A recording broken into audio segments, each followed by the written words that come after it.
I'd like to call to order the City of Bothell Planning Commission. Tonight is Wednesday, February 27th, 2019. All commissioners are present with the exception of Commissioner Hampton, who is absent and excused, and Commissioner Cecil should be joining us shortly. This would be a time, doesn't look like we have any public comments. With that, we'll move on to the approval of the minutes, and after you guys had a chance to read it, I'll entertain a motion for that.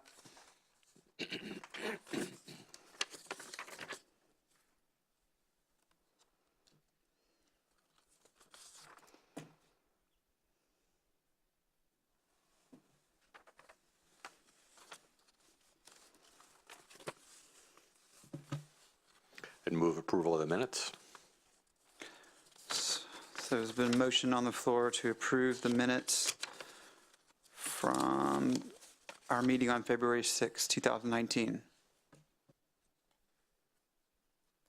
Second. Seconded by Commissioner Cabe. Okay, with that, any discussion on motions? No. Okay, so all in favor of approval of the minutes from February 6, say aye. Aye. Aye. Opposed?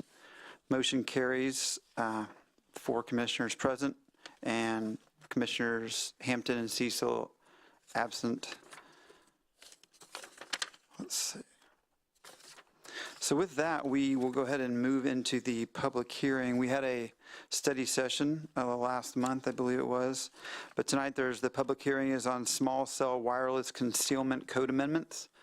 And I guess with this section of it, we will be led by Bruce Blackburn, Senior Planner with the City of Bothell. And you're joined by somebody else, Bruce? Yes, I was going to introduce Scott Snyder. He's legal counsel for the City of Bothell on this matter. Okay, great. Thank you, Scott. Nice to have you here. And with that, we'll hand it over to Bruce. I'm just going to go through a very quick briefing. Yes, I know I could do it sitting down, but I like standing. And essentially the purpose tonight is, of course, is for the Planning Commission to receive the staff presentation, receive public comment, have some questions of staff as well as our legal counsel, and then to do some deliberations on this item. And then you have a couple of options. One is to motion to forward a recommendation to the City Council if you so desire, or move to continue the public hearing to March 6th to allow staff to do some additional analysis and some refinement of the regulations, which may be our recommendation, just because we have identified a few areas we'd like to take a little closer look at. We have some duplication items that we'd like to clean up a little bit. Essentially what this would cover is our downtown illumination character streets. Now this is within our downtown sub-area where the city has expended considerable sums of money on creating a certain appearance and look. And these streets identified on this slide, or this one if you like color instead, I had to do a color one, identify locations where a certain street fixture or light pole or certain type of a very specific design is required. And that's identified within our Bothell standards. And in fact, the table on the left identifies the specific street section as well as identifying which street standard will be applied. This was very carefully done when we crafted these design standards and the look of downtown. And there's basically 4 types of light fixture. And essentially what you've got is you've got these fixtures that go within very specific locations I've identified. Now, what we are proposing as staff is some specific standards that would identify how the small cell facilities would be incorporated into these light standards. And what we've done is we've prepared some illustrations because they are so much faster to describe a photo than it is in text, as well as, of course, this is backed up with some of the text within the regulations themselves. But you can see these are the type of items that we would like to implement within there to make these small cell facilities incorporate into the downtown area in a much more amenable manner. And this is some of the other details. Again, we've got the 4 light fixtures. So we've prepared illustrations on all 4 of these fixtures. These illustrations would probably end up in the design and construction standards, and that's a little bit separate from the regulations. That's basically where the very specific appearance of certain type of features, roads, streets, light fixtures and things of that nature are contained within the City of Bothell's regulations. And again, I've just gone through all 4 of those fixtures, showing you some concepts of how we would do that.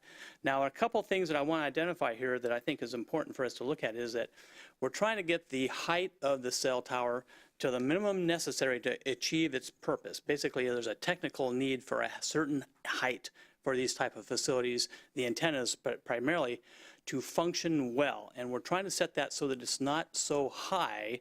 Well, one, we can't go higher than 50 feet because that's where the limit of a small cell facility definition would end. But we don't want them so high that they become visually obtrusive within our downtown area.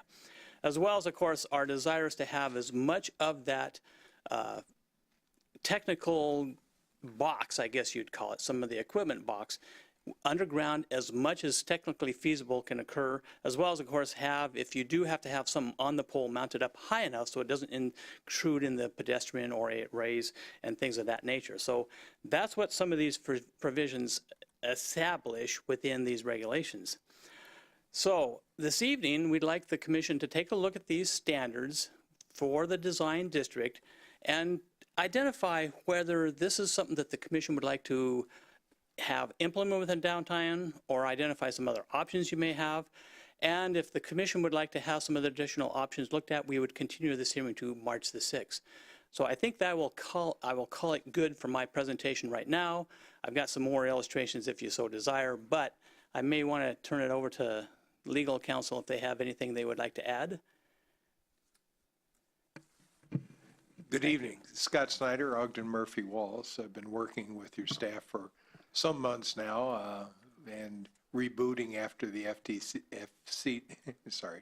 FCC got involved and kind of changed the rules on us. Happy to answer your questions, and it might be best for me, rather than ramble, to address issues that you have or questions you have about the subject. Okay. Thank you, Mr. Snyder. Thank you, Bruce. Go ahead and, if you guys have any questions, feel free to jump on in. And I noticed we also have an attendant, somebody from the telecom industry. Thank you for coming out again. So he's there in case we have questions as well. So I'll go ahead and I have a couple questions.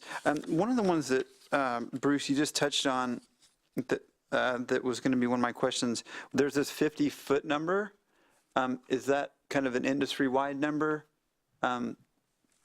The 50 feet comes from the FCC's order, and it's the maximum height for a small cell facility. If it's higher than that, it's a macro facility and doesn't qualify.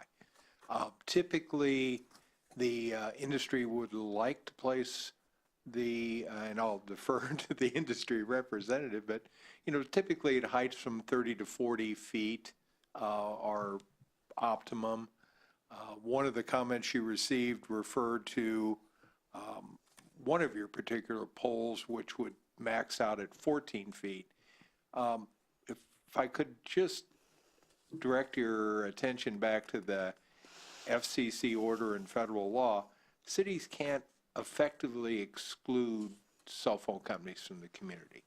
And the FCC order includes in its analysis what things cost. That doesn't mean that every pole and every environment is appropriate for a small cell deployment. I just note that as Bruce noted, your city spent many millions of dollars on your downtown look and feel, and you've tried for consistency. The area is also relatively small, so using other available options, that is mounting on utility poles just outside of the downtown area, looking at rooftop mounts, public property. There are a variety. We can create a hierarchy, and Bruce and I have talked about it, that would indicate that if a cell provider could show that there were no other available options than using one of your low-rise poles, that would try and accommodate it. But I think as a practical matter, cold day in hell comes to mind. I mean, it would just be the very rarest of situations in which that might be triggered. And I think one of the goals, as I've talked to Bruce, that we would have in some clarifications and based on the comments from the carriers would be to make sure that that option is open if in some rare instance there would be the exclusion would come up. As I say, just that from a practical matter, it's hard to imagine how that would occur. Did I totally confuse things there? Well, so it's hard to imagine that what could occur again, about That a cell provider would be excluded from your community. right. Oh, That got there the would whole, be yeah, right. We're talking about gap and coverage issues. Yeah. And because the downtown area is so small, because typically the separation distance between cells is 500 feet, and that there are many other options, the idea that you'd have to adjust one of your you pulling up the right picture? Yeah. It's just, I think we can create a hierarchy that addresses the hypothetical federal concern without opening the door to making those specific fixtures prime territory for deployment. Okay, thank you. Quick question, and I think that's a good point. I really like the idea of a hierarchy where we try to drive the implementation of these new small cell installations to existing utility poles or wherever possible off of the new recently designed and installed light standards downtown. I guess my only concern is, while I would assume that coverage would expand as we move forward, several years ago we weren't talking about small cell, and that's a new item. When we're looking at 5G, are we going to be going, at a tighter distribution within downtown in order to, get the coverage we need? So it seems like we're cracking the door to, yeah, maybe it won't happen with small cell right now, but we also don't know what's coming 15, 20 years down the road, and how that'll affect downtown. So I guess that's my main concern. You raise an excellent point, because the separation, the distance between, depends on the frequencies used. And the federal government just leased the 5G frequencies. I would point out, though, that you have any number of public spaces. You have the roof of this building. You have private property downtown. There are a lot of there's some park property and other public property. There's some alleyways. I mean, there are other options for deployment in the downtown area than that very specific street pole. So you're right, there may come someday, 10, 15 years from now, where that may be necessary. And hopefully technology will have moved on and the size of the equipment will be smaller too. So you're right, we have to plan for the future, but I think using a hierarchy, as you note, that puts your downtown street investment as the last possible place to go is good public policy and what we're aiming for. Okay. And one other quick follow-up question. In our study session, we talked about the quantity, and the individual companies couldn't say, because it's kind of proprietary information about how they would target, downtown Bothell. Do we have any rough idea that you guys know? I mean, are we talking, there's a couple around downtown and we're making a mountain out of a molehill? Or with 4 or 5 carriers, are we talking about, like a wide-scale deployment everywhere that we have an available street, light standard or something? It's just difficult to say. A lot of it is terrain driven, but again, I think if we're focused on the downtown area, the primary protection is the small size of the area we're talking about. We're talking about protecting your primary street properties that are shown. as you can see, there are areas that are available within that. Is the red are your arterials? Yes, and as a matter of fact, what this does is that actually just shows where the special street standards have to be applied. And as Mr. Snyder identified, we even have some alleys, if I can get this to work, we even have some alleys in between that are not within those specialized design streets. So there are many opportunities for locations within these areas. And that's the point I was trying to make. We can't draft regulations that would exclude or prevent coverage or drive the cost so high. But I think the point is there are so many other places to go before you start impacting the city's investment. You mentioned a good point that we can't draft language to drive the cost so high. I'm assuming it's more expensive to bury one of the pieces of equipment than mount it on the pole. I think it would be everyone's preference to, bury what we can so it's not a visual obstruction, but that's going to drive cost up and potentially take up some sidewalk space while that's being implemented. Is that an issue, or is that something we can look at and try to incorporate? It's going to be a balance issue. I guess my take, and we'll find out as this proceeds through the courts, but my take is that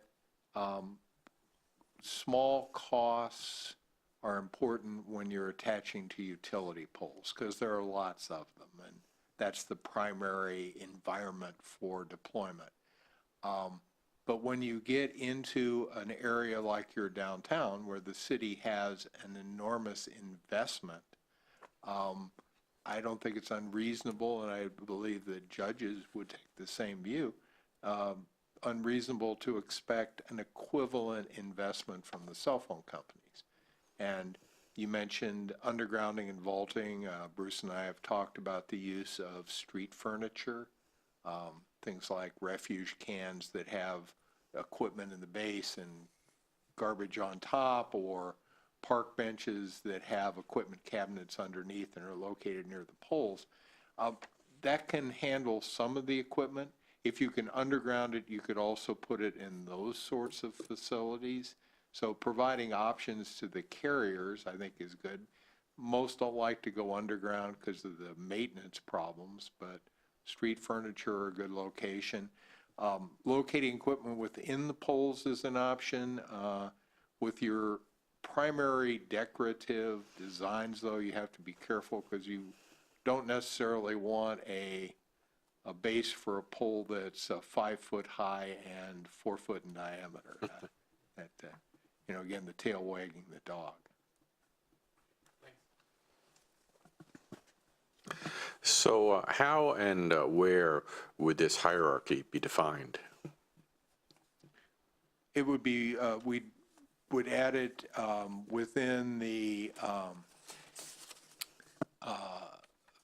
specific downtown design standards, and just make it clear that the applicants would need to show that there were no other available locations before they looked at expanding. I think the height and girth of how do you describe your decorative poles?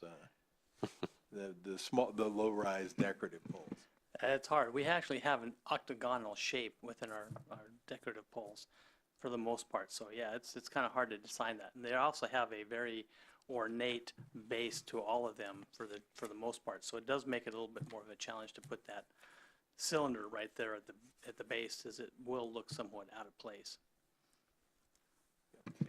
I would note that you will get comments, and I've already received them from the carriers, and understanding that they represent national companies that are looking at many cities and billions of dollars of investment.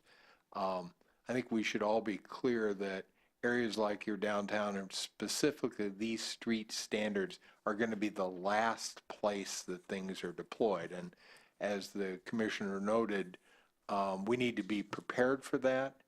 But having a hierarchy that it's, again, would look to existing utility poles, public property, including parks if you recommend and the council decides, potentially street standards, or sorry, traffic standards are another potential higher, taller structure. Public, mentioned the building tops, and then there's private property. It's more expensive because they have to pay rent. But again, those are going to be trade-offs that I suggest are appropriate when a community has invested, as you have in your downtown look and feel. Sorry, on that note, Bruce, a couple just thoughts on that, and I'll let you give it back over to Kevin here. Yeah, where would that exactly be in here? And I was kind of hoping to be able to complete this section tonight, and so it sounds like that might be kind of a longer discussion where we'd have to continue the meeting if we started getting into some type of hierarchy. Well, if I may, if you look on the concealment language on page 2, line number 11 through 16, you can actually see that it is in the interim ordinance as it is now, that basically identifies that the applicant must first establish that cannot locate the small wireless facility outside the design district. So that is actually in the regulations, the interim regulations, I should say, right now. And it also goes on to identify that if that's the case, that they have the 500-foot standard, as well as, of course, on an existing or replacement pole. So some of that language is already kind of in here. Okay. Maybe what we're looking at is maybe just kind of beefing up and maybe making it a little more clear to do a specific action that we're looking for. And what I was referring to is extending the hierarchy to within the district. Where do you go? Yeah. First go outside the district, but then within the district, look to alleys, streets that are not identified, public property before. And then I think we need a hierarchy of the street standards themselves, because obviously the larger scale gooseneck lighting standards would be preferable to your ornamental standards. Yeah. So those are all good points. Kevin. So question on rent. Does the city own the ornamental light standards? No, the city does not. All the light fixtures are actually owned by Puget Sound Energy within the city of Bothell, in the King County portion of the city, I should say. Okay. Well, I'm specifically talking about on the primary street downtown. Yes. And they're owned by PSE. Yes. The city mandates a certain style Okay. look, but PSE does maintain them. So to the extent there's any revenue, it would go to PSE. Well, That's correct, although the FCC has taken a lot of the joy out of ownership. They've limited non-recurring annual cost to $270 per pole. San Francisco, for example, was in the $3,000 or $4,000 a pole range. Basically, cities and pole owners are now limited to the actual non-recurring costs associated with permitting and review. So it's not a revenue source anymore. It's more cost recovery. Okay, but then presumably it could be structured in a manner that the cost of locating, at least on a public building, would be no more than locating on one of these poles. That could be a consideration for the council as well, sure. I mean, certainly one goal is revenue always, but if we're looking to make a regulation which would be supported and not unduly be excluding or inhibiting these facilities, then having no cost difference would certainly point them to a public facility over one of the ornamental poles. Great idea. And on that, I'm glad we're talking about this hierarchy possibility briefly. I believe when I don't know, I recollect from our study session when the providers came and spoke, and I'm not sure which one it was, maybe it was none, but I thought there was I like the idea of being able to place them atop or on buildings. For me, that would be more visually appealing. That's just my opinion. But I felt like there was some type of drawback to that with those. Was it just the The line of sight. line of sight? Right, yeah, the reason that they prefer structures in the right-of-way is you have a 360. That's right, the 360, yeah. radius. If it's on the side, you're down to 180, and the top, you get shading. Okay.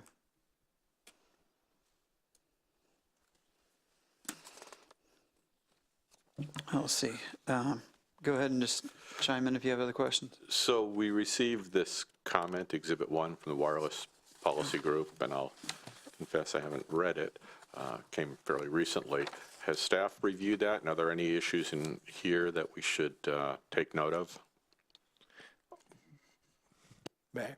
Okay.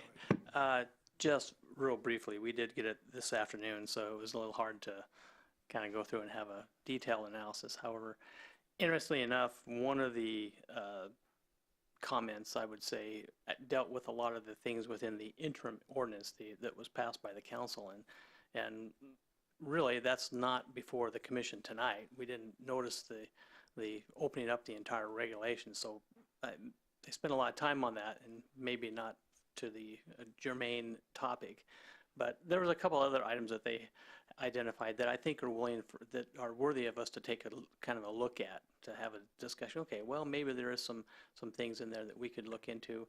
You know, and about the height, we're trying to set the height so that it works for the wireless companies as well as the city. And you know, we want to have that language within the regulations that establishes both of those provisions, I hope. And they identified a couple of areas where we kind of maybe have some duplicated language, and I had already identified, oh yeah, I kind of said the same thing here, and we were trying to get some of those things. Yeah, so you know, it's just a little cleanup language like that is fine. Was the duplicate language that you referred to on page 2 and 3 Yeah, on those there- bullet points? Okay, I was going to ask about those, and yeah. Yeah. So it looks like some of them are kind of duplicated. Yes, they were. If I could, the longer comments on the interim ordinance had been also given earlier to the city council before it passed it. And we made some changes to deal with offsets and pole flush mounting, some technical changes at the time the council enacted the interim ordinance. As Bruce noted, there are a lot of stylistic issues and unnecessary repetition that we can address because they're really non-substantive. There are two areas where as you might expect, I represent cities, so my view may be different than that of the cell phone industry. And they're primarily in two areas. You'll notice that there were a number of comments about including the wording of the FCC order. We did not, in drafting, include them for a reason. There are 6 lawsuits pending, and there's a motion to reconsider the order, and the House has a bill pending to repeal it or to block it. The litigation on that's going to play out over the next 2 to 5 years. Our recommendation to the city was to adopt the statutory standard, that is the effectively exclude language that's in Section 253 of the Telecom Act, rather than the gloss that the FCC has put on it. That allows two things. One, staff in that very short time period will use the best information that we have, and that may be the order and it may not. But the other reason is to try and avoid amending the ordinance every 6 months or so as these cases are decided. There will be a time to true up. I'd suggest it's not now. The other recommendation, this had to do with the eligible facilities provisions, which really aren't probably something that's up to you. These are the federal shot clocks on expansion of existing facilities. And the suggestion was made that we should include the 60 and 90-day timeframes that the FCC order references in the city's ordinance. And I recommend not doing it for a very lawyerly reason. That's why I'm here. The 60 and 90-day, they're frequently referred to as shot clocks, in the order are significantly different than the eligible facility shot clocks. If you violate an eligible facility shot clock, then the application is deemed approved. So it's a hard stop. The FCC order creates presumptively reasonable time periods, which are applicable 90%, 95% of the time. But there will be situations, and they're enforceable not by being deemed approved, meaning you didn't act, it's approved, but it requires the carriers to go to federal court and get an injunction to require the city to move forward. As a lawyer who would represent cities in that sort of proceeding, the last thing I want is for you to give away the ability to justify your case and show that this, again, your downtown area is one that I've used in other communities as a primary example of something where you may need additional time. You've got an enormous investment, a critical area, a shorelines environment, or other examples where it may take more time. And for that reason, a city could make a case in federal court that more time is required and an injunction isn't appropriate. However, if you have a 60, 90-day hard stop in your ordinance, then you're violating your ordinance and it's pointless to go to court because you're going to lose. So I do not recommend putting the 60 and 90-day shot clocks in the ordinance other than to say we'll use, as we do, we'll use our best efforts to comply with them, but just to understand that there may be times when there are good public policy reasons where you're willing to show your work to a federal judge and explain why it took a little longer than the 60 or 90 days. Thank you.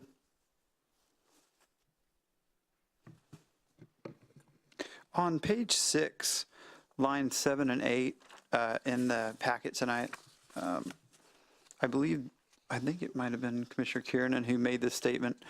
In the box, it says, basically gives the idea of addition, if, putting poles, putting standalone poles, and the downside of this approach is potential for proliferation of poles along these fabric streets.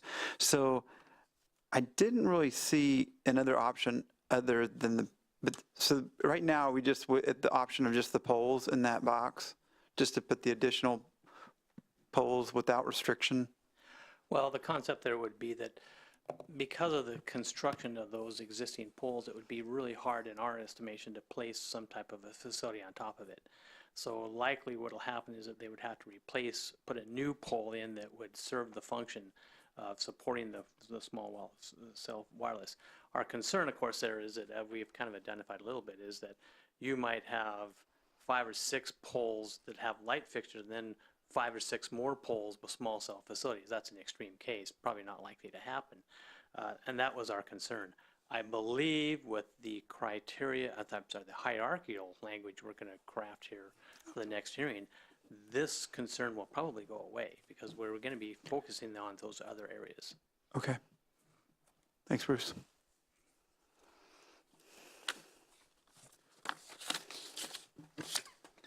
Do the commissioners have any other questions at this time? Yeah, quick one. Thanks, guys, for the presentation. I'm just looking, it looks like common to all these details, or to several of them, is a dimension above the mast arm on the pole that says minimum height technically feasible. And based on the letter we're getting from AT&T already, they're throwing out some numbers, and excuse me, I guess my question is, how does that distance get arrived at? Who determines that? Is there a point in time where the carrier submits some kind of technical support for how high it needs to be, or how do you see that working? Exactly right. Show your work.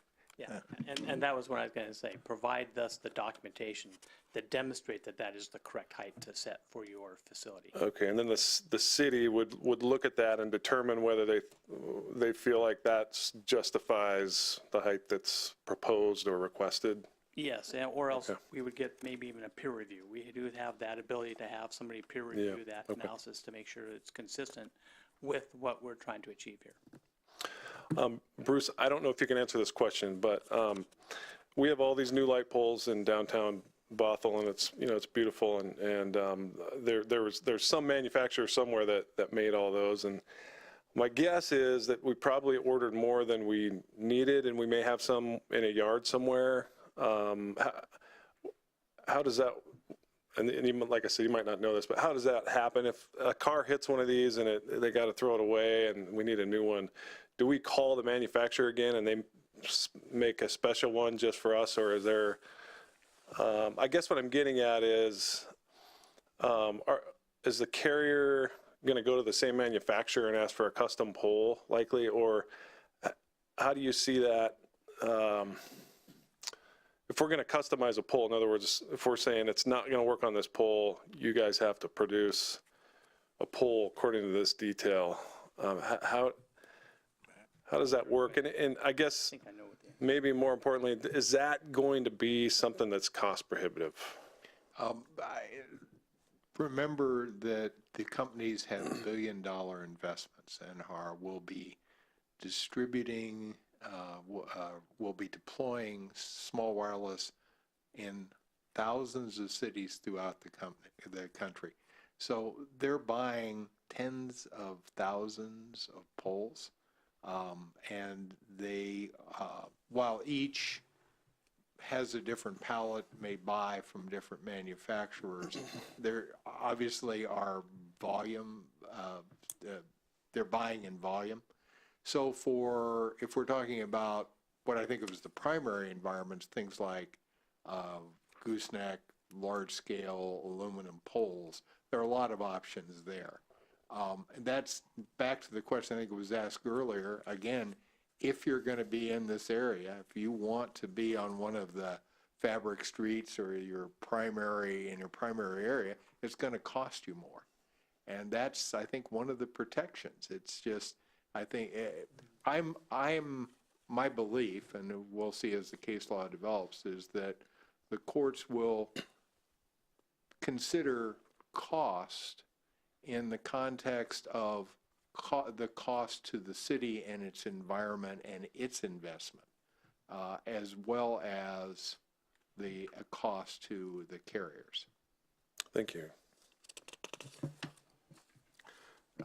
Following on Commissioner Cecil's comment about the minimum height technically feasible, I'm going to guess, without too much technical knowledge, that that height will affect the radius of the tower. So they may drive to go higher so that they would have fewer towers. Does the city have any play there? The city can't dictate technology, and it's not height as much. The optimum height, interestingly, is about 40 feet. Higher is not necessarily better. It's the separation between and the facilities and the frequencies that they use that determines how far apart they have to be. Some shorter frequencies have a different separation than longer frequencies. And could height impact the separation? Not really. Okay. And I defer if someone's got a better answer from the industry, but and under your public comments, which I assume will follow. Yes. I would be very interested in hearing about that too, because looking at the details here on page 5, 6, 7, optimum height, if it is 40 feet, would be significantly higher than, more than double the height of the pole that we're showing. And so maybe in the last scenario with the tall pole there, it's only 5 feet higher than the mast arm, but So I would love to hear from anybody who has any information on that, to see, you know, what magnitude-wise, are we talking, you know, if 40 is the optimum, is 30 still going to work? And then what about 20 and 14, you know? 14 is not a great environment, but again, you've got 35, 40, 45-foot utility poles on almost every street immediately around this area. So, you know, these poles should be the last place anyone looks and the most expensive environment for deployment. I don't think you should be ashamed to say that and include that in the regulations.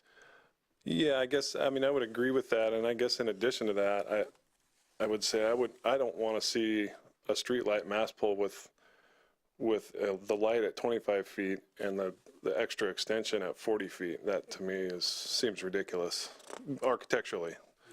Probably not from carrier standpoint, but I think there needs to be at least some analysis of that, or, you know, that needs to be somehow fleshed out, and something needs to be included here in the. So some kind of maximum height over the side of the, Yeah, over I the know height I'm of the getting light? into details and No, stuff. that's and, good. And maybe there's not a good answer. I don't know, but I think it just needs to be, we're talking about protecting downtown here essentially. And so I think something needs to be in place if they're going to put a facility on a pole on such and such street where the lights are this tall, there's some additional restrictions or whatever. And that might be part of the hierarchy. I don't know, but something to think about. Well, I think in the letter from Ms. Pabst, she refers to that at page 2, that, you know, that we're capping it at approximately 14 feet. Is that what we mean? And yes, we do. And I guess that kind of led me back to that, one of my initial questions, that 50 feet, is that just because that's in an FCC, that's kind of a standard? Why are we not saying 40, you know, on page 3, line item 6, or I guess line 3? Well, the 50 feet, and it's a little more complex than that because it has a bunch of variables, but that's, if you exceed that, it's not a small wireless and doesn't have any special protection. So that's, if you go above that, you know, you lose your protection. So it's going to be less than that. And as noted, again, the reason we've used a standard, a show your work standard, the technically feasible, is just because of the variables. And frankly, the question was asked about 5G. One of the reasons why I think you need flexibility is the carriers are just designing the equipment and beginning to purchase it. So the rollout on that's going to be 2020 in 4 or 5 cities. If you've been following this in the paper, there's a huge rush to try and be ahead of China and the 5G deployment so that U.S. companies can build the apps and make the money. But again, it's an evolving technology, and it's very difficult to have hard caps in that environment. As noted, I think appropriate use of peer review, city's own consultants. There's another one in there that has a good practical answer. You probably noted that equipment cabinets have to be the minimum necessary to contain the equipment. We don't want someone putting in a large cabinet with a bunch of empty shelves. And the question is, well, how do you know? Go out and open the door and see if it's full. I mean, there is a practical aspect here. Can I ask a quick question? You mentioned a hard cap.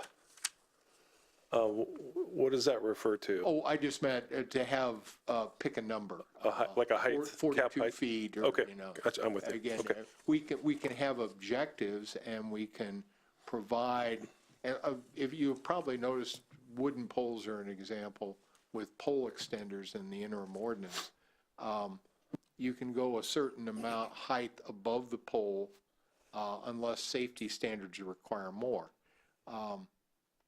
The idea there is, again, to try and have a uniform look. And the other reason for that, and particularly with utility poles, is each utility pole is its own unique environment. Most companies in PSE and Snohomish County PUD are good examples, are going to require new poles because it's their opportunity to get a brand new pole. But each one will come in, each one will be a little different. They're not uniform environments. So those are ones where we've defined what you can do as above the top of the pole.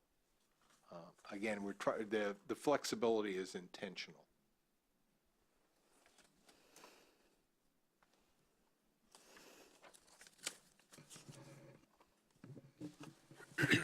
I know we'll probably go line by line later, but looking at page 2,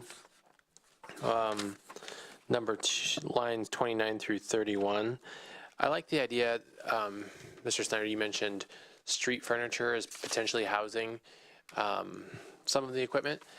I'd like to add that to that section. So either underground or, a secondary benefit would be a bench or, waste receptacle, something would be handy.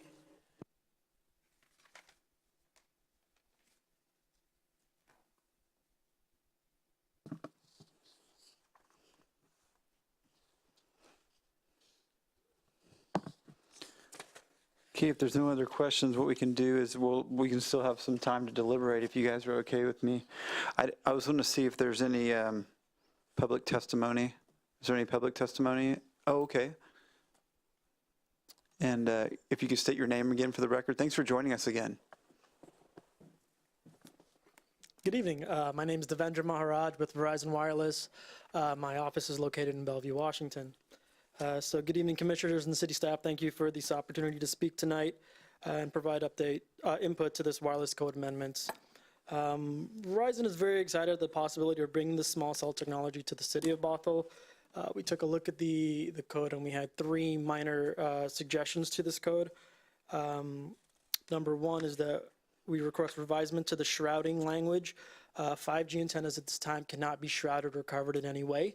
That would just prevent the signal from propagating out. So we request that revision. Secondly, regarding the shrouds being octagonal or tapered at the top, the shape of the shroud is generally not discernible from the traveling observer. We suggest that this language be deleted, but add in that we will design within the Bothell standards to the greatest feasibility. So we'll try to meet that demand, but not make it a hard requirement. And lastly, design SDC 311 refers to a max height of 12 feet or 14, because the 12 feet would be the center of that acorn. That's too low for an antenna placement. We suggest that this be replaced with the minimum height necessary for a standalone pole. There was some language in there that I believe Commissioner Kaye spoke about, a wireless pole only between those standards. Thank you again for this opportunity to speak. We really do want to bring technology to the city of Bothell, and in addition to preserve the look and feel of your community. Okay, I'm great. available for questions if needed. Yeah. Can you? Not have been you, but I thought it was you. Can you repeat that last part, the point 3 that you were hoping to add or Give me to 1 adjust? second. Let me get another piece of document. Okay, great. And the letter that Devendra Yes. is referring to is exhibit number 2 that is on your dais up there. Right. So if we go to page 6, new detail SCD 311. The small cell pole would be placed somewhere between, excuse me, I'm just going to get to that. the proposal would require SCW facilities to be installed on new dedicated poles that have no lights. We can definitely work within that standard. However, it calls out that height to match detail D311, which caps it at about 14 feet. That's, again, not a feasible height for us to work with. So we're asking that this new wireless-only pole have a minimum height necessary language so that we can place it, so that we could work within that language. Do you have a sense for approximately what the minimum height feasible would be? Recognizing, technology is evolving and all that, but do you have a range or? So the sweet spot for, well, not sweet spot, but small cells typically operate within a 20-foot to 40-foot range, with the sweet spot being 25 to 30. But it would also depend on the surrounding topography and what the coverage objectives and the constraints in our systems. So I can't tell you exactly what the lowest would be, but we can work towards the lowest for that unique situation. If the chair, may I ask a question? Yes, sir. Yes, Steve. Devendra, Yes. if, again, the discussion we've been having, if you had a standalone pole, could it be moved to an alleyway or an adjacent location as opposed to being on the specific street?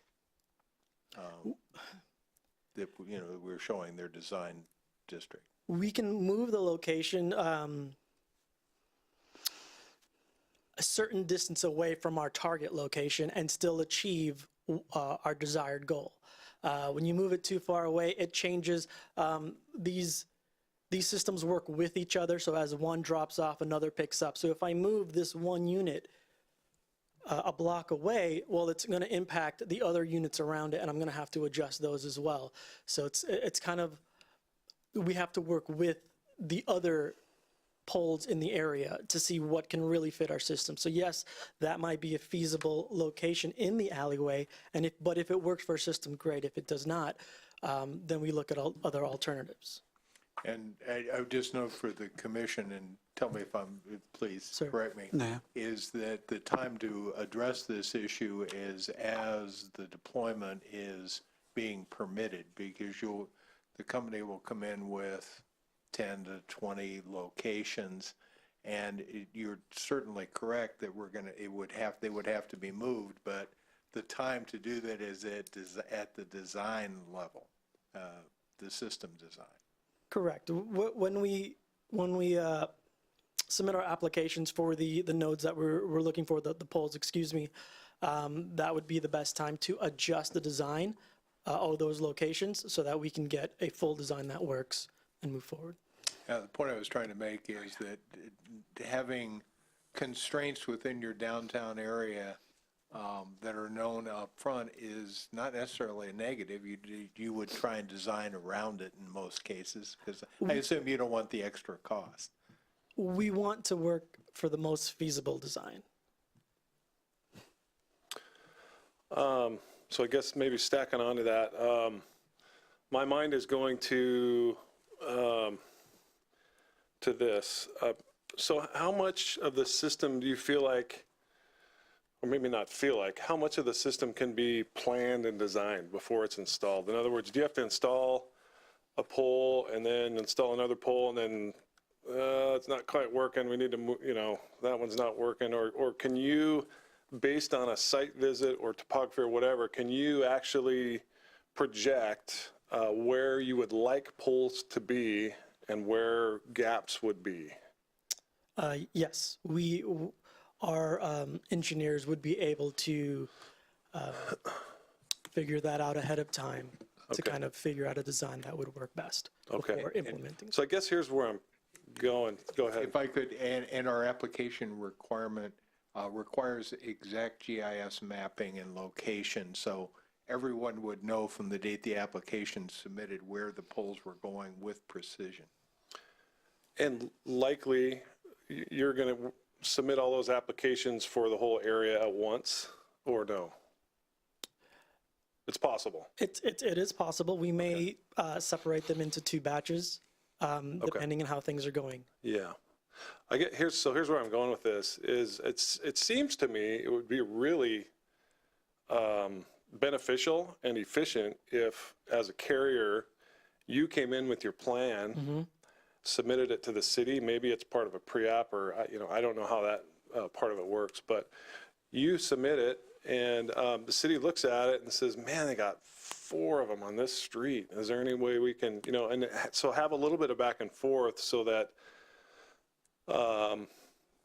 what the city's looking for, and maybe it is part of permitting process, I don't know. But to me, it seems like the carrier should come in and propose what they think is going to work, and there should be some give and take there. Because if we see a pole that's right in the middle of our big plaza downtown, is there any way you guys can shift that and move something else and pull someone, shift the layout a little bit to make that work? Now, I don't know if we can address that in the code or not, but it sure seems like that's the way to do it, not, hey, can we put one on this pole? And then, come in again, hey, can we put one on this pole? So I don't know if you have any feedback on that, Mr. Snyder, or? Unfortunately, pre-application processes, you can have them, but there is no pre-application. The clock starts as soon as the application is. Okay, so it's not a pre-app then. So Yeah, maybe it's. Exactly, but again, I think that's the function of having strict aesthetic designs, which you're permitted to do, is they discourage, how about this, rather than discourage, they encourage the carriers to look for alternatives front end, knowing that there are costs or problems in locating in certain areas. That's the reason for the precision that the staff has gone to. I mean, I think you'd agree that we want these to be the very last areas that are looked at.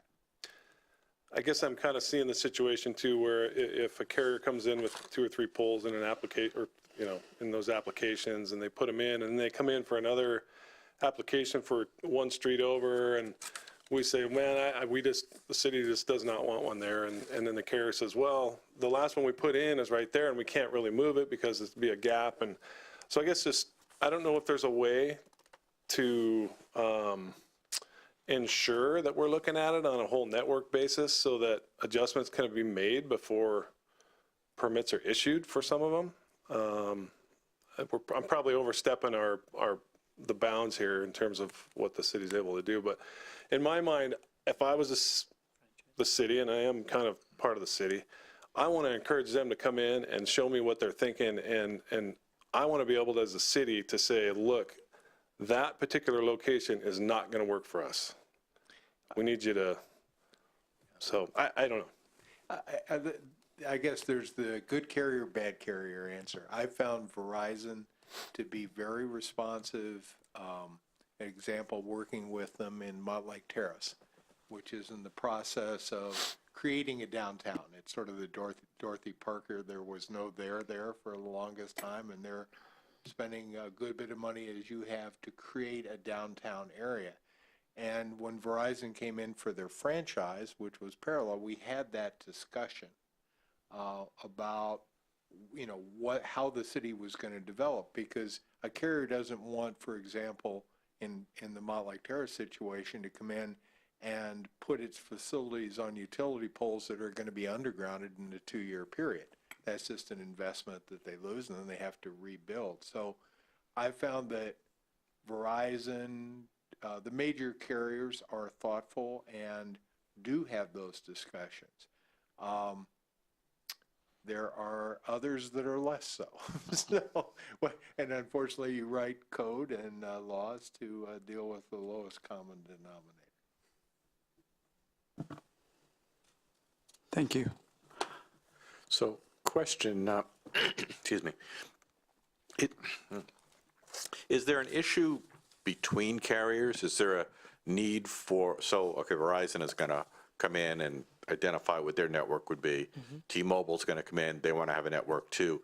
Does there need to be a separation between those? Is there an issue of interference, or are you going to look at the data and all see similar ideal locations for these poles? Well, this design builds off of our macro infrastructure, and we all have our infrastructure in different locations, meaning the constraints in our networks are also going to be in different locations. So we're not all looking to build in the exact same place. So that's one response. The other is that we do operate on different spectrum. So there is no interference between those spectrums. So if we were to, let's say, have a few poles close to each other, there would be no interference. So to, I guess, get to the point I'm beating around. Okay. So we're saying, okay, don't go on Main Street. There's an alley right behind Main Street. You can get similar coverage, and it wouldn't be an issue to have 2 or 3 carriers all go behind on that alley and be there. If their system data indicated it was necessary. Providing it meets the constraints of their network Having somebody else there is irrelevant to your design. to my design, correct. Okay, thank you. You're welcome. And you can see that moving something 50 feet, unless you had some shadowing, probably is very doable.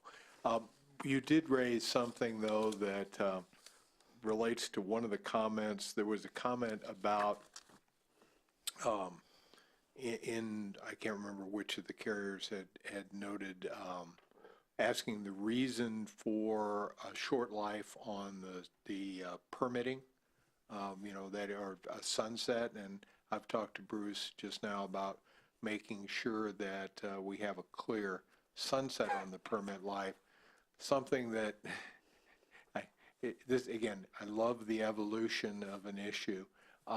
That's become a concern in some communities is having carriers who come in and stockpile locations, file applications, get a network approved that they don't have the funds to build for a number of years, making it difficult for others to come in. So that's one reason for having short permit lives, is, yes, by all means come in. If you're going to build it and construct it and light it within 6 months or a year, great. But we want to make sure that no bad actor stockpiles locations. And just to clarify, you're referring to a short permit life to implement the project, not a short permit life once the product is in place, it has to be re-permitted. Yes, sir, exactly. As similar, again, a construction permit. Sure.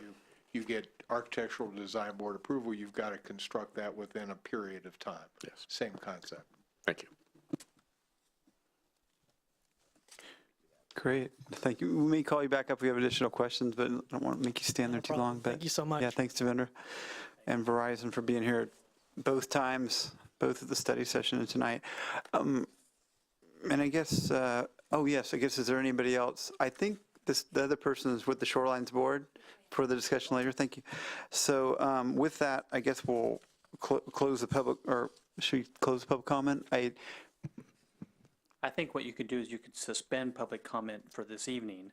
Okay. Do your deliberations, and then, depending upon where you're Okay. going, but it sounds like we're going to continue this. We continue it to the public hearing until next. Okay, great. Let's go ahead and suspend the public comment at this time. And before I forget, and don't leave it behind, would love maybe some suggestions from either legal counsel or staff on, we were just given 3 possible items, requests for changes, and I know that are going to be different from what we're discussing in the packet with regard to the shrouding of the 5G and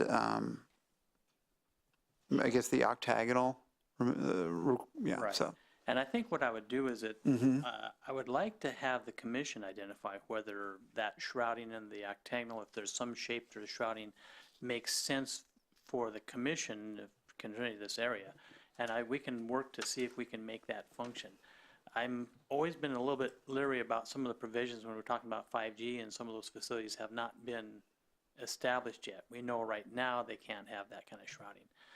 But I really like the idea, and these are primarily octagon-shaped poles to duplicate that shape as the pole goes up and we have that antenna.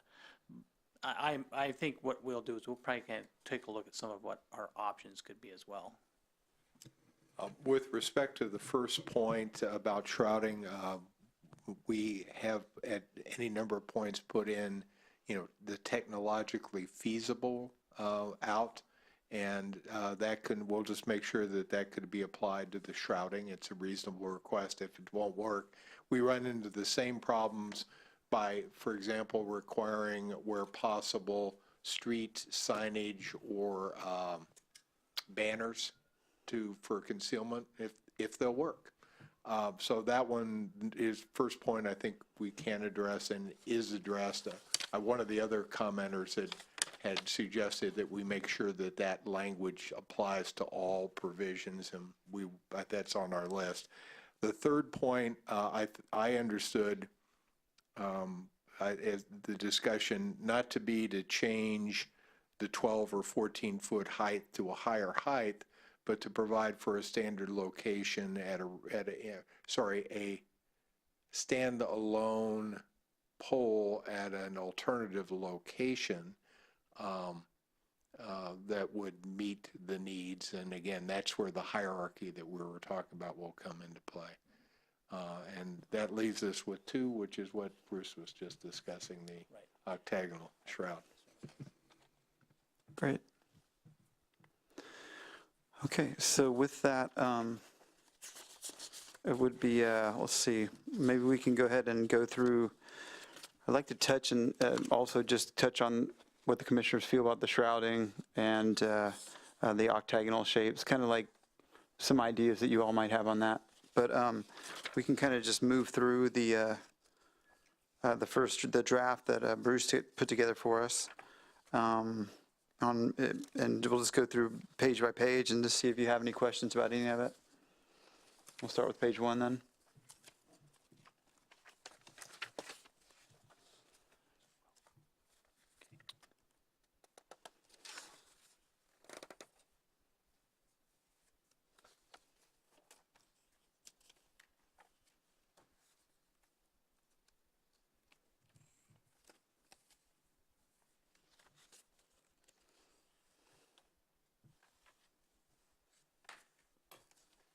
And if, as we do this, you could indicate where you think the concept of the hierarchical siding would fit into this. That's going to be the next page, actually. Yeah, B, right? Yeah. Right there. Okay, I think I'm seeing people moving to page 2. Okay, yeah. Just one quick note to add the street furniture to D, somewhere in lines 41 to 43, just for consistency. Yeah, On actually, yeah, it leaks onto the next page, and that's probably where I'll place the street furniture provision. Okay. That allows them to do that. Oh, great.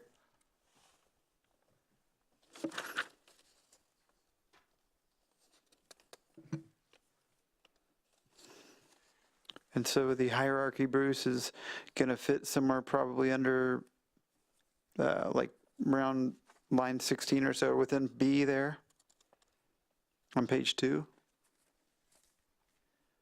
That's on my plate. Yes, 'Cause sir. you- Yeah, that's probably where we were going to place that, yeah. Okay. That's what I've got it, the biggest star.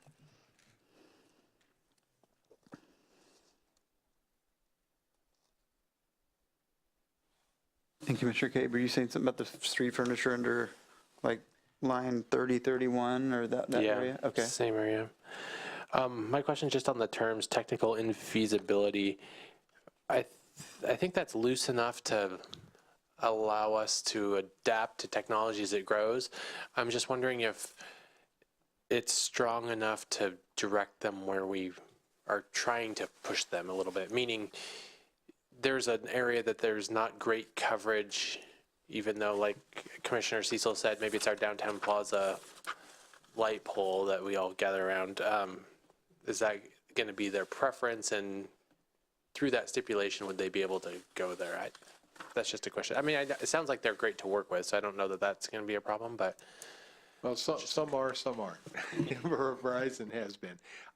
Our difficulty and what we have to work around is the city is prohibited from doing several things, regulating RF radiations, one, and the other is dictating technology. We can't tell them what to use and where to use it.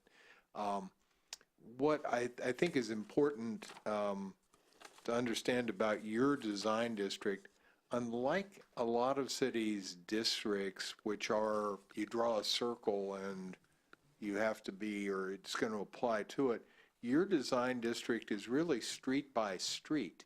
So there are, you'll note that we're really dealing with street frontages on a small number of streets. There are lots of holes in between where things can go without impacting your design. So that's why, while we'll add a hierarchical provision within, I think it's important to understand that it's only those streets that are specifically called out that are limited.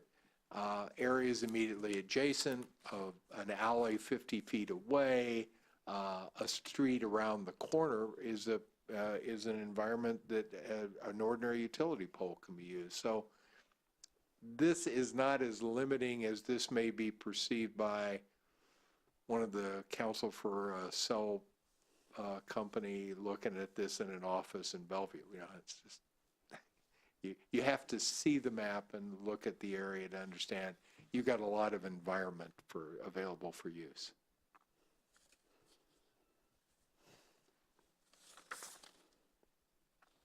On page 2, down on line 39, minimum height 10 feet. I know that generally that wouldn't be a huge, it sounds like that wouldn't be within the really sweet spot of the 20 to 4. That's the equipment, I'm sorry, that's I'm the sorry, intent. yeah, that was going to clarify. That's only the equipment. So if you had an equipment box or something like that, it'd have to be at least 10 feet, not the antenna. Can we, I mean, I don't know how the commission feels if they like that 10 feet. I know back when we were discussing something similar, I know Commissioner Cecil brought up some good points when we were talking about balconies and over, you know, same kind of thing about visual and, you know, we're kind of getting in the way. 10 feet seems, especially if we're talking about potentially not having not having something that looks like the actual pole itself. 10 feet seems kind of low to me, but was there a reason the staff put the 10 foot, or was it just kind of like, well, it seems kind of reasonable? Well, a little of both, but I was trying to think of, you know, a pretty normal story height. The idea to try and catch that facility between those stories, and the idea is that that would be the least visually, we can work on some of that language if you so desire. Okay. It also gets the equipment cabinet out of the reach of vandals and taggers. Right. Oh, and I wasn't suggesting to make it lower than 10, that's for sure. I was wondering if maybe it should be even higher, so, but. 10 or 12 feet. Seem good? Okay, looks like, oh, On page 5, the double acorn design, it seems like we might run into an issue if we made it 12 or 13 feet. So 10 feet would still keep us under that. What's the term you use, Commissioner Cecil, for the mast arms? There we go. Yeah. I mean, technically, conceivably, the equipment could be above the lights there, right? Or would that look worse? Okay, Yeah, again, let's keep the antenna, you know, which is 1 feet Okay. from the equipment box. okay, And that is, again, trying to be the equipment box. If they cannot be placed, you know, underground pursuant to the minimum technically feasible, it would be on the pole that's set at about that level. okay. Okay, we'll move on to page 3 then.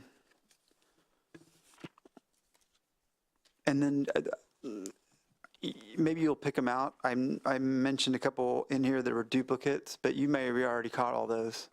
Did you, okay, you already catch all those? Yeah, we're gonna get those out of there. Okay. And paragraph 8, lines 8, 9 is where the technically feasible, as far as the shrouding, will be inserted. Wherever you see shrouding and skirts. Line 8? You know, I'd suggest that we find a location and say it once rather than repeat Yeah, it with and I each gotcha. design. Yep. Yeah. You don't want to miss one. Minimum technically feasible the following items. Yeah, we'll do that.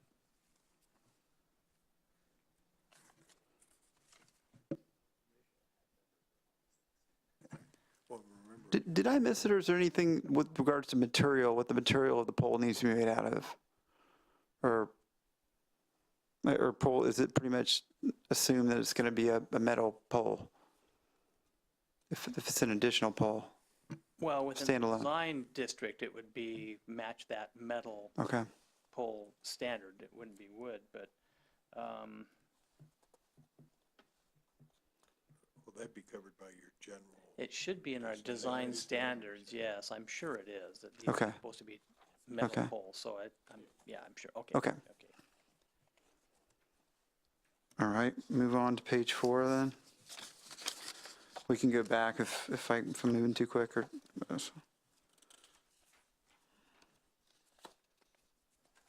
See anything there? Page 5. Just the overall height, kind of back to Commissioner Cecil's comments, I'd like to, without getting too crazy, limit the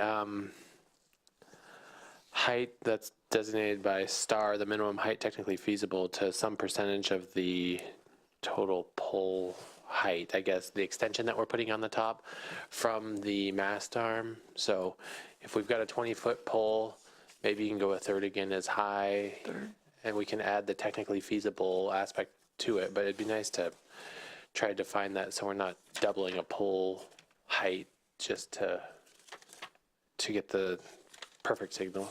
Did you mention a third there?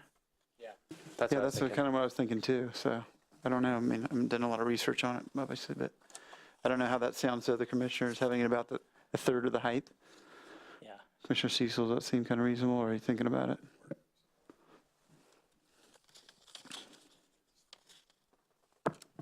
I guess if we were going to do a percentage, I'd be more comfortable going a little bit smaller, like a quarter. So if you have a 30-foot pole, then that allows you to go up 10 feet, 10-foot extension. Just a note here, again, you're establishing aesthetic standards, so that's exactly the sort of analysis you should be doing. If it won't work technically, I'd suggest the alternative is going to be going somewhere else, as we were talking about with the standalone poles. Yeah, I'm okay with shortening it up a little bit. I was looking at page 5, and it kind of looked like a third just proportionately, but when you do look at the other, like page 6 and 7, a third would be pretty significant on those poles.